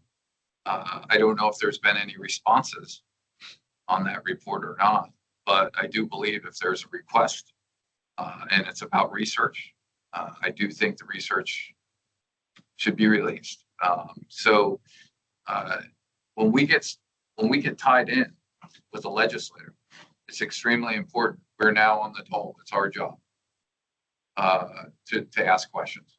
If we don't ask those questions, shame on us. So I think where I'm at with this is, if there is a report, whenever it's complete, it should be shared with all of us because now we're all included in this. So that's going to be my. It will be, Okay. just not ready. Okay. That's my understanding. So can somebody just tell me how we're all of a sudden getting? It seems like it's a firestorm on the street. So I think what I'm asking is, there's a lot of discussion about it, and for whatever's in that report or not, I'm just asking, why has it gotten to this point? Where's the concern? If somebody could shed some light, that would be fantastic. So the MOU for the report is with the Community Food Bank and the Food Democracy for putting together that report. So that's, I don't know anything. That's all I have to say on it as well. Else to add. MOU, yeah. Okay, with that being said, I'd like to make a motion to report that the grants committee, in cooperation with the food security advocate, and Joe and Dilip were both on the grant that came from USDA, that from this point forward, on this particular grant, in addition to the new grant we just got at $9.3 million, that this be administered through our grants committee. So I'll second. All right, the motion and the second. Anyone want to discuss this? Just a point of order. Chris Robb, I think our family farm business sells food to Community Food Bank that maybe is using money sourced through a grant. Do I need to recuse myself, or is that far enough removed? I don't even know. I'm just being transparent. I don't know the specifics on it, Kurt. I mean, if you're taking a vote on it today, I would probably say just abstain from the vote, which is what you're doing. Yeah. In respect of that, or recuse, actually. Any other discussion? Can we do? Sure. You can do a roll call. Linda? Bill Burrick, Yes. Rick Gardner, Yes. John Hart, Yeah. Stephen Lake, Yes. Dave DeFranz, Yes. Kurt Alstead, recused. Lisa Specca, Someone also abstain because I might have a similar option. and Bob Blue. Yes. With that being said, thank you, board. With that being said, expect communication immediately from the grant writer, which in this case is Joe and Philip, in terms of where we are, how much money has been allocated to the community food bank, the status of that, and also what our process will be for moving forward. I think it probably warrants a meeting not only with the grants committee, but also the food nutrition subcommittee within our board to get a better understanding of where we are. If I could just add one small aside for those of us who still struggle with our ag email. Something like this comes in and you notice that it was sent to my ag email, would you forward it to me, please? Because I never saw that. Yeah, I told you I would send it to you. That falls. We had conversations yesterday. How would that get fixed for grant emails? Is there any? Don't, okay, no, I didn't know if there's a motion. we made for the direct someone to do it. Okay, all right. I won't be at that. Right, the staff and the division directors know to use the personal email, so. And we try to, but outside organizations, people see the ag email. Yeah. And if there's an IT thing that could be, that's all. I'm That's sure there is. well, I mean, could we get a motion from the board saying it needs to get fixed? Try that. To be honest, it doesn't work, it doesn't work internationally. So if you do any travel outside of the country, you can't access any of these ag emails. So, it's a fact. Many times tried. And so I just, There's a process to notify, but you have to go through because it did work internationally. Internet? But I had to report that I would be traveling where, when, how. And You're the Secretary of Agriculture. They're not going to say no to you. I'd like to think that was it, but it was actually it's an internet protocol. It's for all state. So you would have that. If you so desired to require international travel. Thank you, Rose. Any other questions? And Dr. Patel. All right. Good afternoon. I have a couple of updates. We reported, we were informed about a new parasite disease, Theileria orientalis, in presence in the state of New Jersey by one of the cattle veterinarians up north, Bruce Strong. So looks like, so far we have 4 cases, 3 in Warren County and 1 in Somerset County. And we think that, the last, based on the disease, incubation period, we think that, the tick bites likely happen toward the end of the summer, early fall. And then it does take, a few weeks to, a couple of months for disease to, go to that stage. So we have done some outreach, but, we are planning to do more outreach in the winter because as in the early spring, the ticks, they start coming out of dormancy, and it's possible that if appropriate, tick control is not implemented, we might see more cases, next year. So we will be doing some outreach this winter. We also are planning to do a study in collaboration with the Rutgers Center for Vector Biology. At least in a couple of farms, that are affected, they have agreed to participate in this study where, the Rutgers, employees, they will collect the ticks on these farms and will test the ticks, to see if, we can find the parasite, the pathogen in these ticks. So that's the immediate study that we are planning, and looks like, Rutgers, they have the funding and they have, the personnel to do this, study on these few farms. So we'll take advantage of that.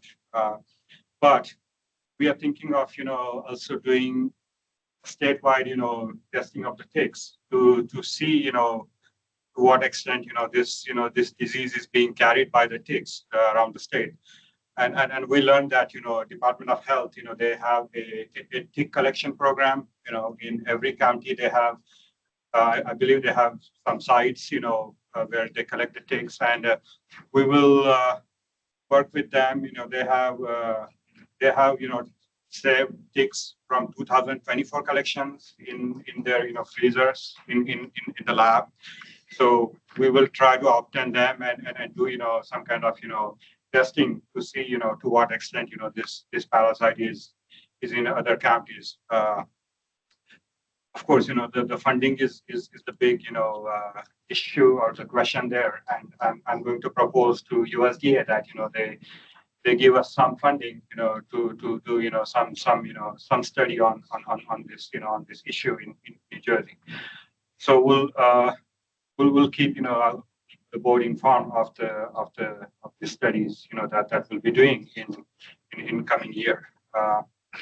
The HPAI in dairy cattle, U.S. Department of Ag, they have come up with, a mandatory program for surveillance of the dairy industry for HPAI, and that mandatory program, involves, collecting milk at the processors, at the silos at the processors, and such milk, collected by the dairy regulatory agency in each state will be submitted to the USDA National Veterinary Services Lab. So they have come up with this, 5-stage program where, the initial stage 1, is this, silo surveillance, where, the regulatory agency, in this case, in New Jersey, it's Department of Health. They have, the regulatory authority over dairies in New Jersey. They will be collecting, as part of the stage 1, process, they will be collecting the milk, and the testing will happen at the USDA lab. If there is a detection, then we move on to, other stages. There are total 5 stages. So stage 2 through stage 5 is the responsibility of the NJDA. So if it is found in New Jersey, we will work with the USDA to plan on response, and then we will implement that response in stage 3. In stage 4, we will again do surveillance to make sure that disease is being eradicated, and stage 5 is final monitoring, which will be across the nation. Because we cannot have one state at stage 5 and all other states in stage 2. We cannot have that. So stage 5 is going to be across all 50 states. Where we monitor it and then we declare the freedom. And USDA thinks that this is going to take at least couple of years. So we will be working with them. They have offered us funding for all these stages. Department of Health will be utilizing some of that funding for stage 1. We will be applying for that funding that we could use in case HPAI is detected in dairy cattle in New Jersey. So those are a couple of updates I have for you all. Any questions? You said that they checked at the processor the disease, but the cat, you're looking at 25 farms. It could be only one that affected it. We need samples at each farm before it's put in. That becomes our trace back responsibility. So this is silo testing first. If the silos are clean, no need to do further testing. But my point is, you got samples from each farm too. Right. So if they find it with one farm, haven't eaten that silo all the time, they pick some farms picked up every day, some every other day. You got to sample before that. So the processors have the bulk tank unit information. So NCIMS, they have assigned this number to each of these, bulk tanks at the dairy producers. So the processors, they know, in each silo, which bulk tank units are being dumped. So the processors, they will provide us that information. Hey, this silo tested positive. These are the bulk tank units that went into this silo. And then we work with the NCIMS, which is, National Conference on Interstate Milk Shippers. They will tell us, which bulk tank unit corresponds to which, dairy producer. And then, we will likely test all of those. It only takes an hour or something like that then?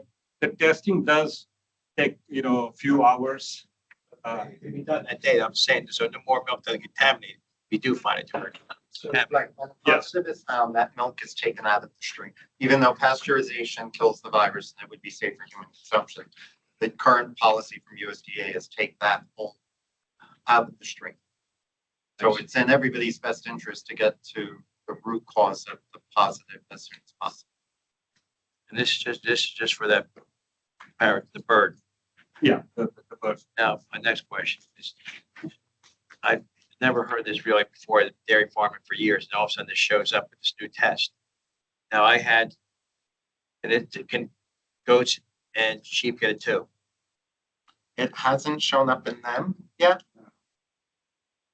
There was a pork producer out in Idaho who was feeding dead birds to their hogs, and their hogs got it.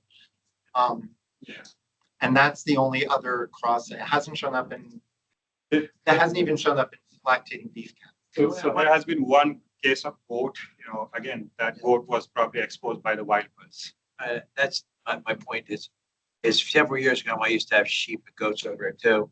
I had toxic poisoning from birds. It was goose poop. All right. Now that could be the same thing as what you're talking about, because cows and all these animals graze low. How do we know what's that? They've been here for years and years. You're just going to do testing. You're making up this. It's bird. No, it was a new sickness in cattle in Texas this spring.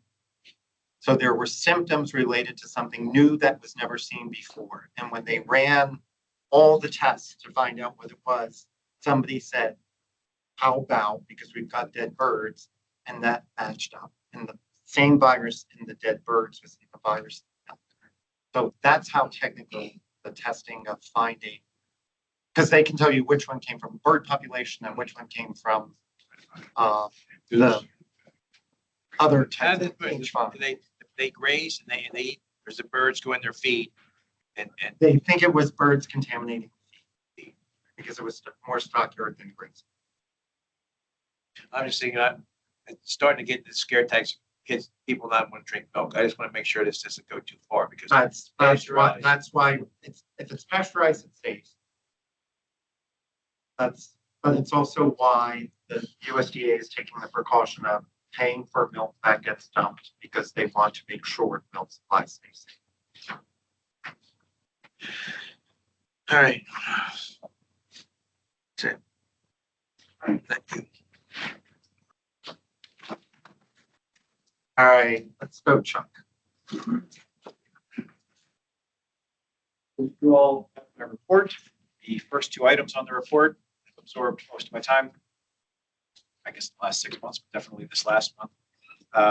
But in addition to that, in my free time, one of the things that we are working on, and Dr. Schilling mentioned it this morning, is opening up our soil and water cost share grant program. He used the word liberalize it to raise the cap and change a few things to make it a little more user friendly. And one of the things that actually Holly raised to me a month or so ago is to make it clear that you don't have to be permanently preserved to access the soil and water cost share funds. We have the 8-year, the term preservation program. So if you're willing to agree not to develop your farm for 8 years, you can access these funds, which if all goes well, would be over $100,000 in 50% cost share for a variety of projects that benefit your farm. So if you're looking to stay in business and make a significant investment, this could be an option that you may want to consider.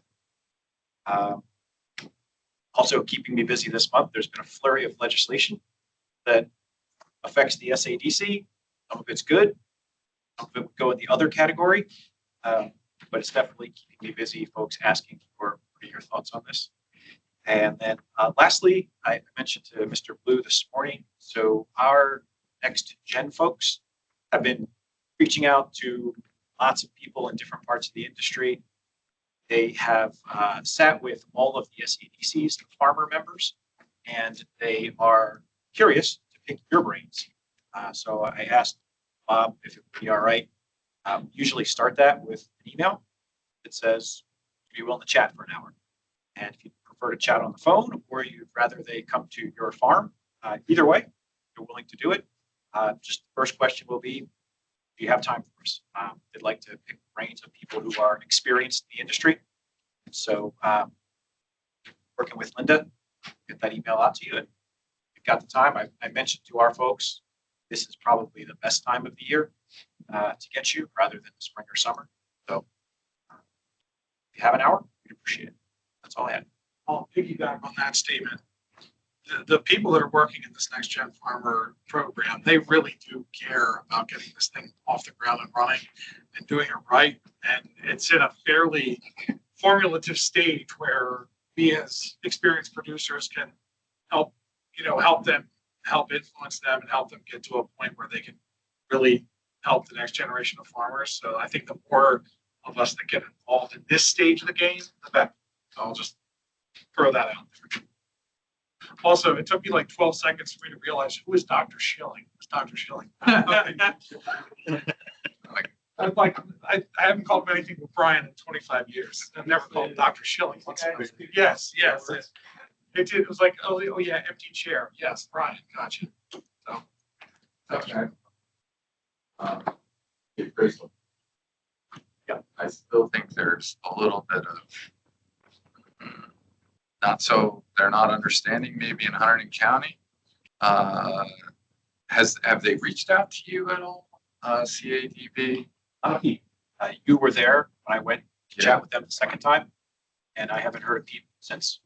I'm just trying to understand what the confusion is, because it seems like they're not necessarily for that appraisal formula, and I'm just trying to get an idea of where we're at in this together. That's all. So, just a message. Okay. Well, we can make a third visit to Hunterdon. It's fine. Might have to. Okay. That's doable. Okay. I appreciate it. In your efforts to broaden the outreach and support possibilities that are achieved through conservation cost sharing, have you been able to address this hole that exists for farms that were preserved through county-only programs or through, say, the Conservation Foundation and not through the SADC program? Or is that still a hole that requires a duplicative application where I'm familiar with farm operation that was preserved in a county program to access stormwater conservation funding? They had to go into an 8-year program, despite the fact that it was permanently preserved. But because there were no SADC funds used in the initial preservation, was now, has that been fixed now, or is this a reminder now to maybe fix that? The answer to your question is we have asked the question of the Attorney General's office. There was legislation for the revised deer fencing rules, specifically says all preserved farms, and it points out Pinelands preserved, TDR preserved, and independent purchases. So it was made clear for that. I don't recall what the answer was from the Attorney General's office for our other programs, but I can find that out and let you know. Because all it's doing is making paperwork for everybody, right, to get to the same place. Yep. Now's the time. How about septics? No, SADC funding, stormwater conservation to help septic rebuilds. There's so many old septic systems on farms that are so expensive. And imagine the value of being able to, and the impact on improving water quality through a cost share for a septic. Well, now is the time, as you say. One of the things in broadening it is trying to broaden. You have to work off this list of practices. Trying to broaden the list of practices to include a lot of things, some of which we're hoping to make even some equipment part of this. The catch would be, what's the benefit to the environment? So things like GPS, computers in your tractors can be more efficient, what you're spraying or fertilizing, how much diesel you're burning. So it's a benefit to the farmer, but it's also a benefit to the environment. A new septic system might fit into that category. That's certainly an environmental benefit. So I had not thought of that, but certainly look into it. One of that as well, there's also other farm viability things where septic could be useful, like with the labor camps, packing house, like wastewater, all that. I mean, that's something that funding for that could help keep these preserve farms viable, into the future as well. So that's a very good idea. That's a good point. Any other questions for Joe? Joe, I think you moved. I was like looking where you were. Well, I was trying to shorten the walk around. Couple things. One, for those of you who are aware or maybe not aware, Nancy Wood's been out on leave for about a month, coming up on a month now. And never to keep a good woman down. Nancy's been on the call all day with us, so she's finding her way back, and you can't keep her down. She's a hard worker. So in the meantime, we have Linda Walker and our staff helping put together things for the convention. So we're continuing to be on schedule and move forward. We're awaiting the year-end survey. We're tracking an awareness survey that we do every year. There was a little hiccup with the state's contracting process, so it took a little bit extra time to get that awarded. And we're expecting those results hopefully by the end of the year is what we're told. The New York show, as the secretary said, was very, very good, very productive. Lots of good conversations there. I was honored to represent the secretary at the USDA and NJDA Food Nutrition Show, Food Conference Show, and it was the best one that I've been to. So that's a certainty. Our marketing staff is continuing to put together a program for the NAMO convention, North American Agricultural Marketing Officials, probably the week of July 20th, 2025, which includes educational programs and an overview and visits to New Jersey's agricultural operations. Based on a call from Joel Varick asking about a community farmers market list, Scarlett in our office has been working on that already. And we're just adding some additional information columns, including like the date, snap, and that kind of stuff, so that we should have that in the next couple of weeks. And finally, I got a call this morning from Colorado Department of Agriculture, looking to rebrand their program or redo their branding program, and wanted to get some input about Jersey Fresh and how Jersey Fresh operates. Their structure is a little bit different than our structure. They did ask if we had a relationship with our Department of Education for a farm to school program. And I said, no, farm to school is in the Department of Agriculture. So they didn't know about that. They were very impressed by that. And one of them was on vacation here this summer and saw the Jersey Fresh airplane banner flying over while they were in Lavallette. So that's what I have. If there are any questions. What was that July date? Probably the week of July 20th. We're negotiating with hotels, trying to figure that out. Either the week of the 13th or the 20th, because there's lots of other regional and national events happening around that time. Contacts in Colorado indicated where their funding source is going to come from. Has the contacts in Colorado indicated where their funding source is going to come from? They have about $135,000 a year that they have for marketing purposes. So we talked a little bit about structuring funding and those things as well. So they are looking for how they can get additional resources. Obviously, the media market in Colorado is a little cheaper than it is between New York and Philadelphia. So their dollars go a little bit further, but they do need some additional funding. 135 is right. Any other question? Thanks for getting on that. I didn't see a question. Can I ask a Jersey Fresh question? Okay. First of all, just a note, I do believe the Food Democracy did another report of a layout of all the marketing programs in the country, or top 10 or something, if you guys are interested. But my question specifically, was there a recent Jersey Fresh tour with legislators? Not that I. Assemblyman Spearman did a tour through his district office with his fellow legislators on Camden, and Rob, I think you were at it for us. And Yes, it wasn't a Jersey Fresh tour. It was a tour of the food bank in South Jersey, and then maternal care. Had nothing to do with Jersey Fresh. Cool. Thank you. and board members, that is the department and my report. Okay, we'll move into board member comments, and I will start with Rick. Thank you, Mr. President. Okay, well, I was going to start with Valeria, Dr. Patel. They'll pretty well covered that. However, I passed out a sheet that was given by Dr. Bruce Fry back in our November meeting at our local county ag, and he is a member of that. This Valeria was also, and Dr. Patel could correct me, was found on sheep in Hunterdon County in 2017.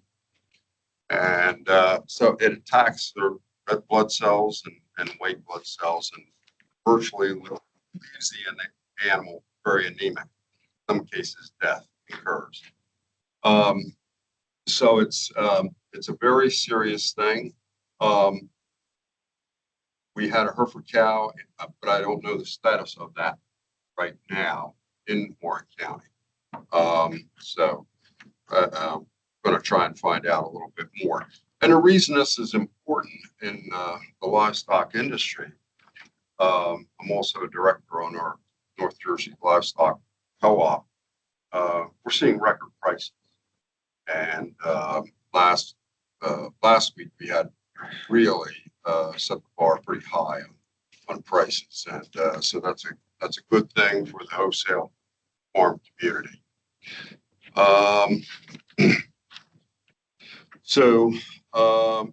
One of the things, and maybe Dr. Patel can expand on this, permethrins help keep these ticks at bay, the Asian longhorn tick. Right. And I think, we really, suggest, working with the docs up north. There are few of them, and there is no, approved treatment for this, for this parasite. So, right. So tick control is really. So if you can use some preventative measures against it, whether you own sheep or cattle, goats, it's very important for your bottom line. The Warren County Board of Ag will hold its annual distinguished service to ag dinner. That will be January 11, 2025 at Harker's Hollow Golf Club. And members of the board stated they're looking forward to March. That hopefully is the timeline. We will have a new ag extension agent in place. I would mention that the board is ag extension is now in a new building. Some of us are not so pleased because the commissioners felt could have asked for a little more input in how it was designed. But nevertheless, new building, and so we'll work with the issues there. Commissioners that served after you, I trust. Some Dory, but they didn't ask me. So shows you where I rate. Several members of the Board of Ag went to on December 10th to a meeting at Warren Hills High School regarding the PFAS. It's a PFAS meeting. there's a whole delineated area in southern Washington Township, Warren County, near Route 31, that has been designated, delineated by the DEP. It was also stated, I couldn't attend because I was still at the livestock market. It was stated that one non-ag member in the audience blamed agriculture for this problem. My concern is when people don't have factual information, they may be quick to blame others and may not have anything to do with a particular circumstance. So, you know, in this region, and maybe Frank has more information,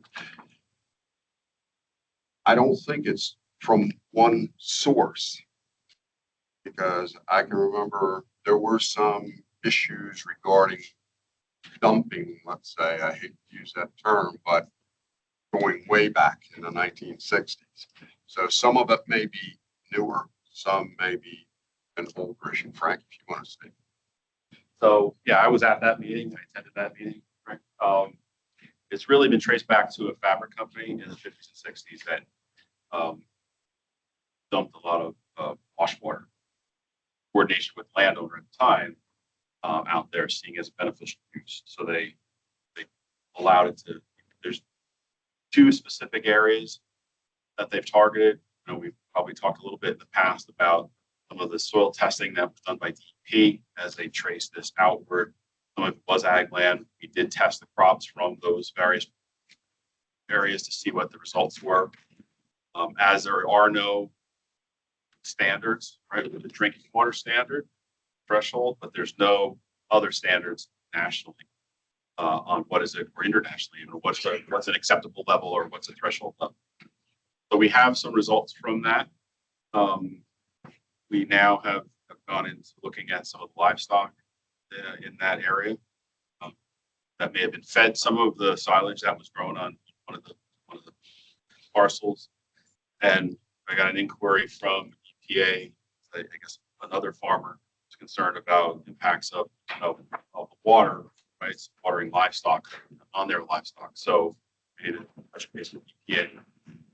Most of the discussion on the audience was related to the drinking water, because it's affecting everyone in the residents and what EPA's plan is forward in terms of testing and storage, maybe a new water line.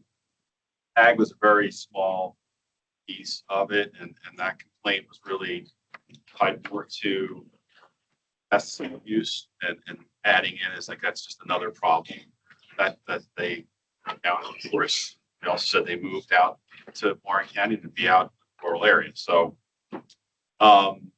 that's really what that. So we were working with EPA and DEP on this. They are looking to us, the ag, to come up with recommendations and support and what we want to see the ag production and impacts to ag land, ag products, which is an ongoing work with Lisa over there and some of the other staff on trying to really, and Dr. Patel and the animal health staff to try to really come down to exactly what we need to be looking for and maybe establish or start to look at what the impacts are. Do we have any idea of what accumulated, let's say, as far as any seed, whether it be soybeans or corn? We tested the crops are there were wheat, sorghum, and soybeans. So we have various levels in each. The wheat seed had nowhere near the height or the level that the other crops. Beans were a little bit more, and sorghum was a lot more. So hence the need for us to now test the livestock. So again, EPA is really focused on the drinking water in that area right now, but they are considering obviously expansion out as they learn. We will keep in touch with them. Thanks for that explanation.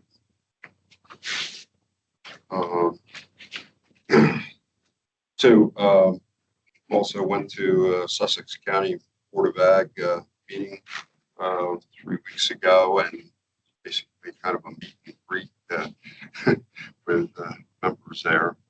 And let's see, I mentioned, livestock market, seeing really good prices. So that's a great thing for our farm community.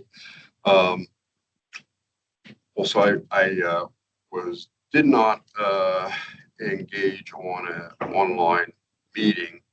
This has to do with the livestock processing facility that has been kicked around for quite a while now in our county. But from what I understand is one of the commissioners heading up this subcommittee was concerned about the location. The location that we've kind of come to a conclusion on is absolutely the best location for this facility in the county. The issue becomes we have to sit tight and wait for the DEP to give us a green light on this piece of property because it will be a brownfield. It is a brownfield. And so because it's set back off Route 31 about a half mile, nobody around, plenty of electrical power. We have water, we have sewer. So it basically is about the ideal place. And we're also just 15 minutes from the Pennsylvania border, which we need that accessibility and not that far from lower New York State. So I think that was kind of put to rest. And that, as I understand it, was the bulk of that need. So, so that's basically it. And I just want to ask the president, it's probably not the right time, but I'm not on the livestock processing facility committee. I'm willing, not that I won't work, but I'm willing to be on it if that's a desire. Thank you. That's it. Okay. So you said it's a brownfield now, and the DEP is worried it already is a brownfield, so what's could be possibly be the problem? Why it's taking so long? Well, that's what John, that's exactly what we're asking. But, it takes heaven and earth. Because you're gonna be on concrete anyhow, you're taking the stuff out, you're not like putting anything in the ground. This is such a convoluted situation because Covanta, the energy people who have the structure there, is energy from refuse. They're still involved and it's still involved with the PCFA, the Pollution Control Finance Authority. So it's not that simplistic. And but if the DEP would move ahead, then the steps would fall into place where we could start to move ahead. It's gonna be a serious situation because some of the rendering places aren't gonna be fully functional getting out to like March or April. So, and this is taking a long time. So people will be selling their stuff earlier, can't even find a place to go, tending to farther away. Transportation is killing them now. So if we don't move on to get something like this, it just gets worse and worse every month. All talk, nobody does anything. Somebody's got to get DP off their butt and say, listen, we got to get the facility going. It's New Jersey. Got a lot of farmers depending on this kind of stuff. Well, I feel that commissioners need to come together. It took them a while to get on board with the idea of the project, I think. But now, as I understand it, they're all pretty much on board. So they need to do a power push on the DEP to really make the ball go ahead. Okay. I know, we're really interested, like where this is going and this past month, we had multiple conversations about this. If there's anything Hunterdon County can do to start to make a presence with you guys and a collaborative effort to push, let us know. Because this is our neighboring county and we really need this type of facility. Absolutely. This, as I indicated to one commissioner, it's fine that the taxpayer has put forth the money to have all this reserve farmland. But if we can't improve the financial vitality and thrift of the farmer in the area, what are we doing? How are you going to keep the next generation here?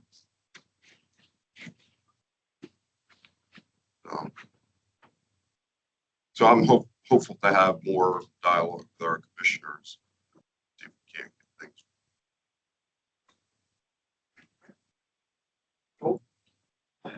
things. Start off with Monday night, I was at the Salem County Board of Ag meeting. First thing they report on, they were pretty happy. They said they're one important step closer to hiring a new agricultural extension agent, so they were pretty pleased about that.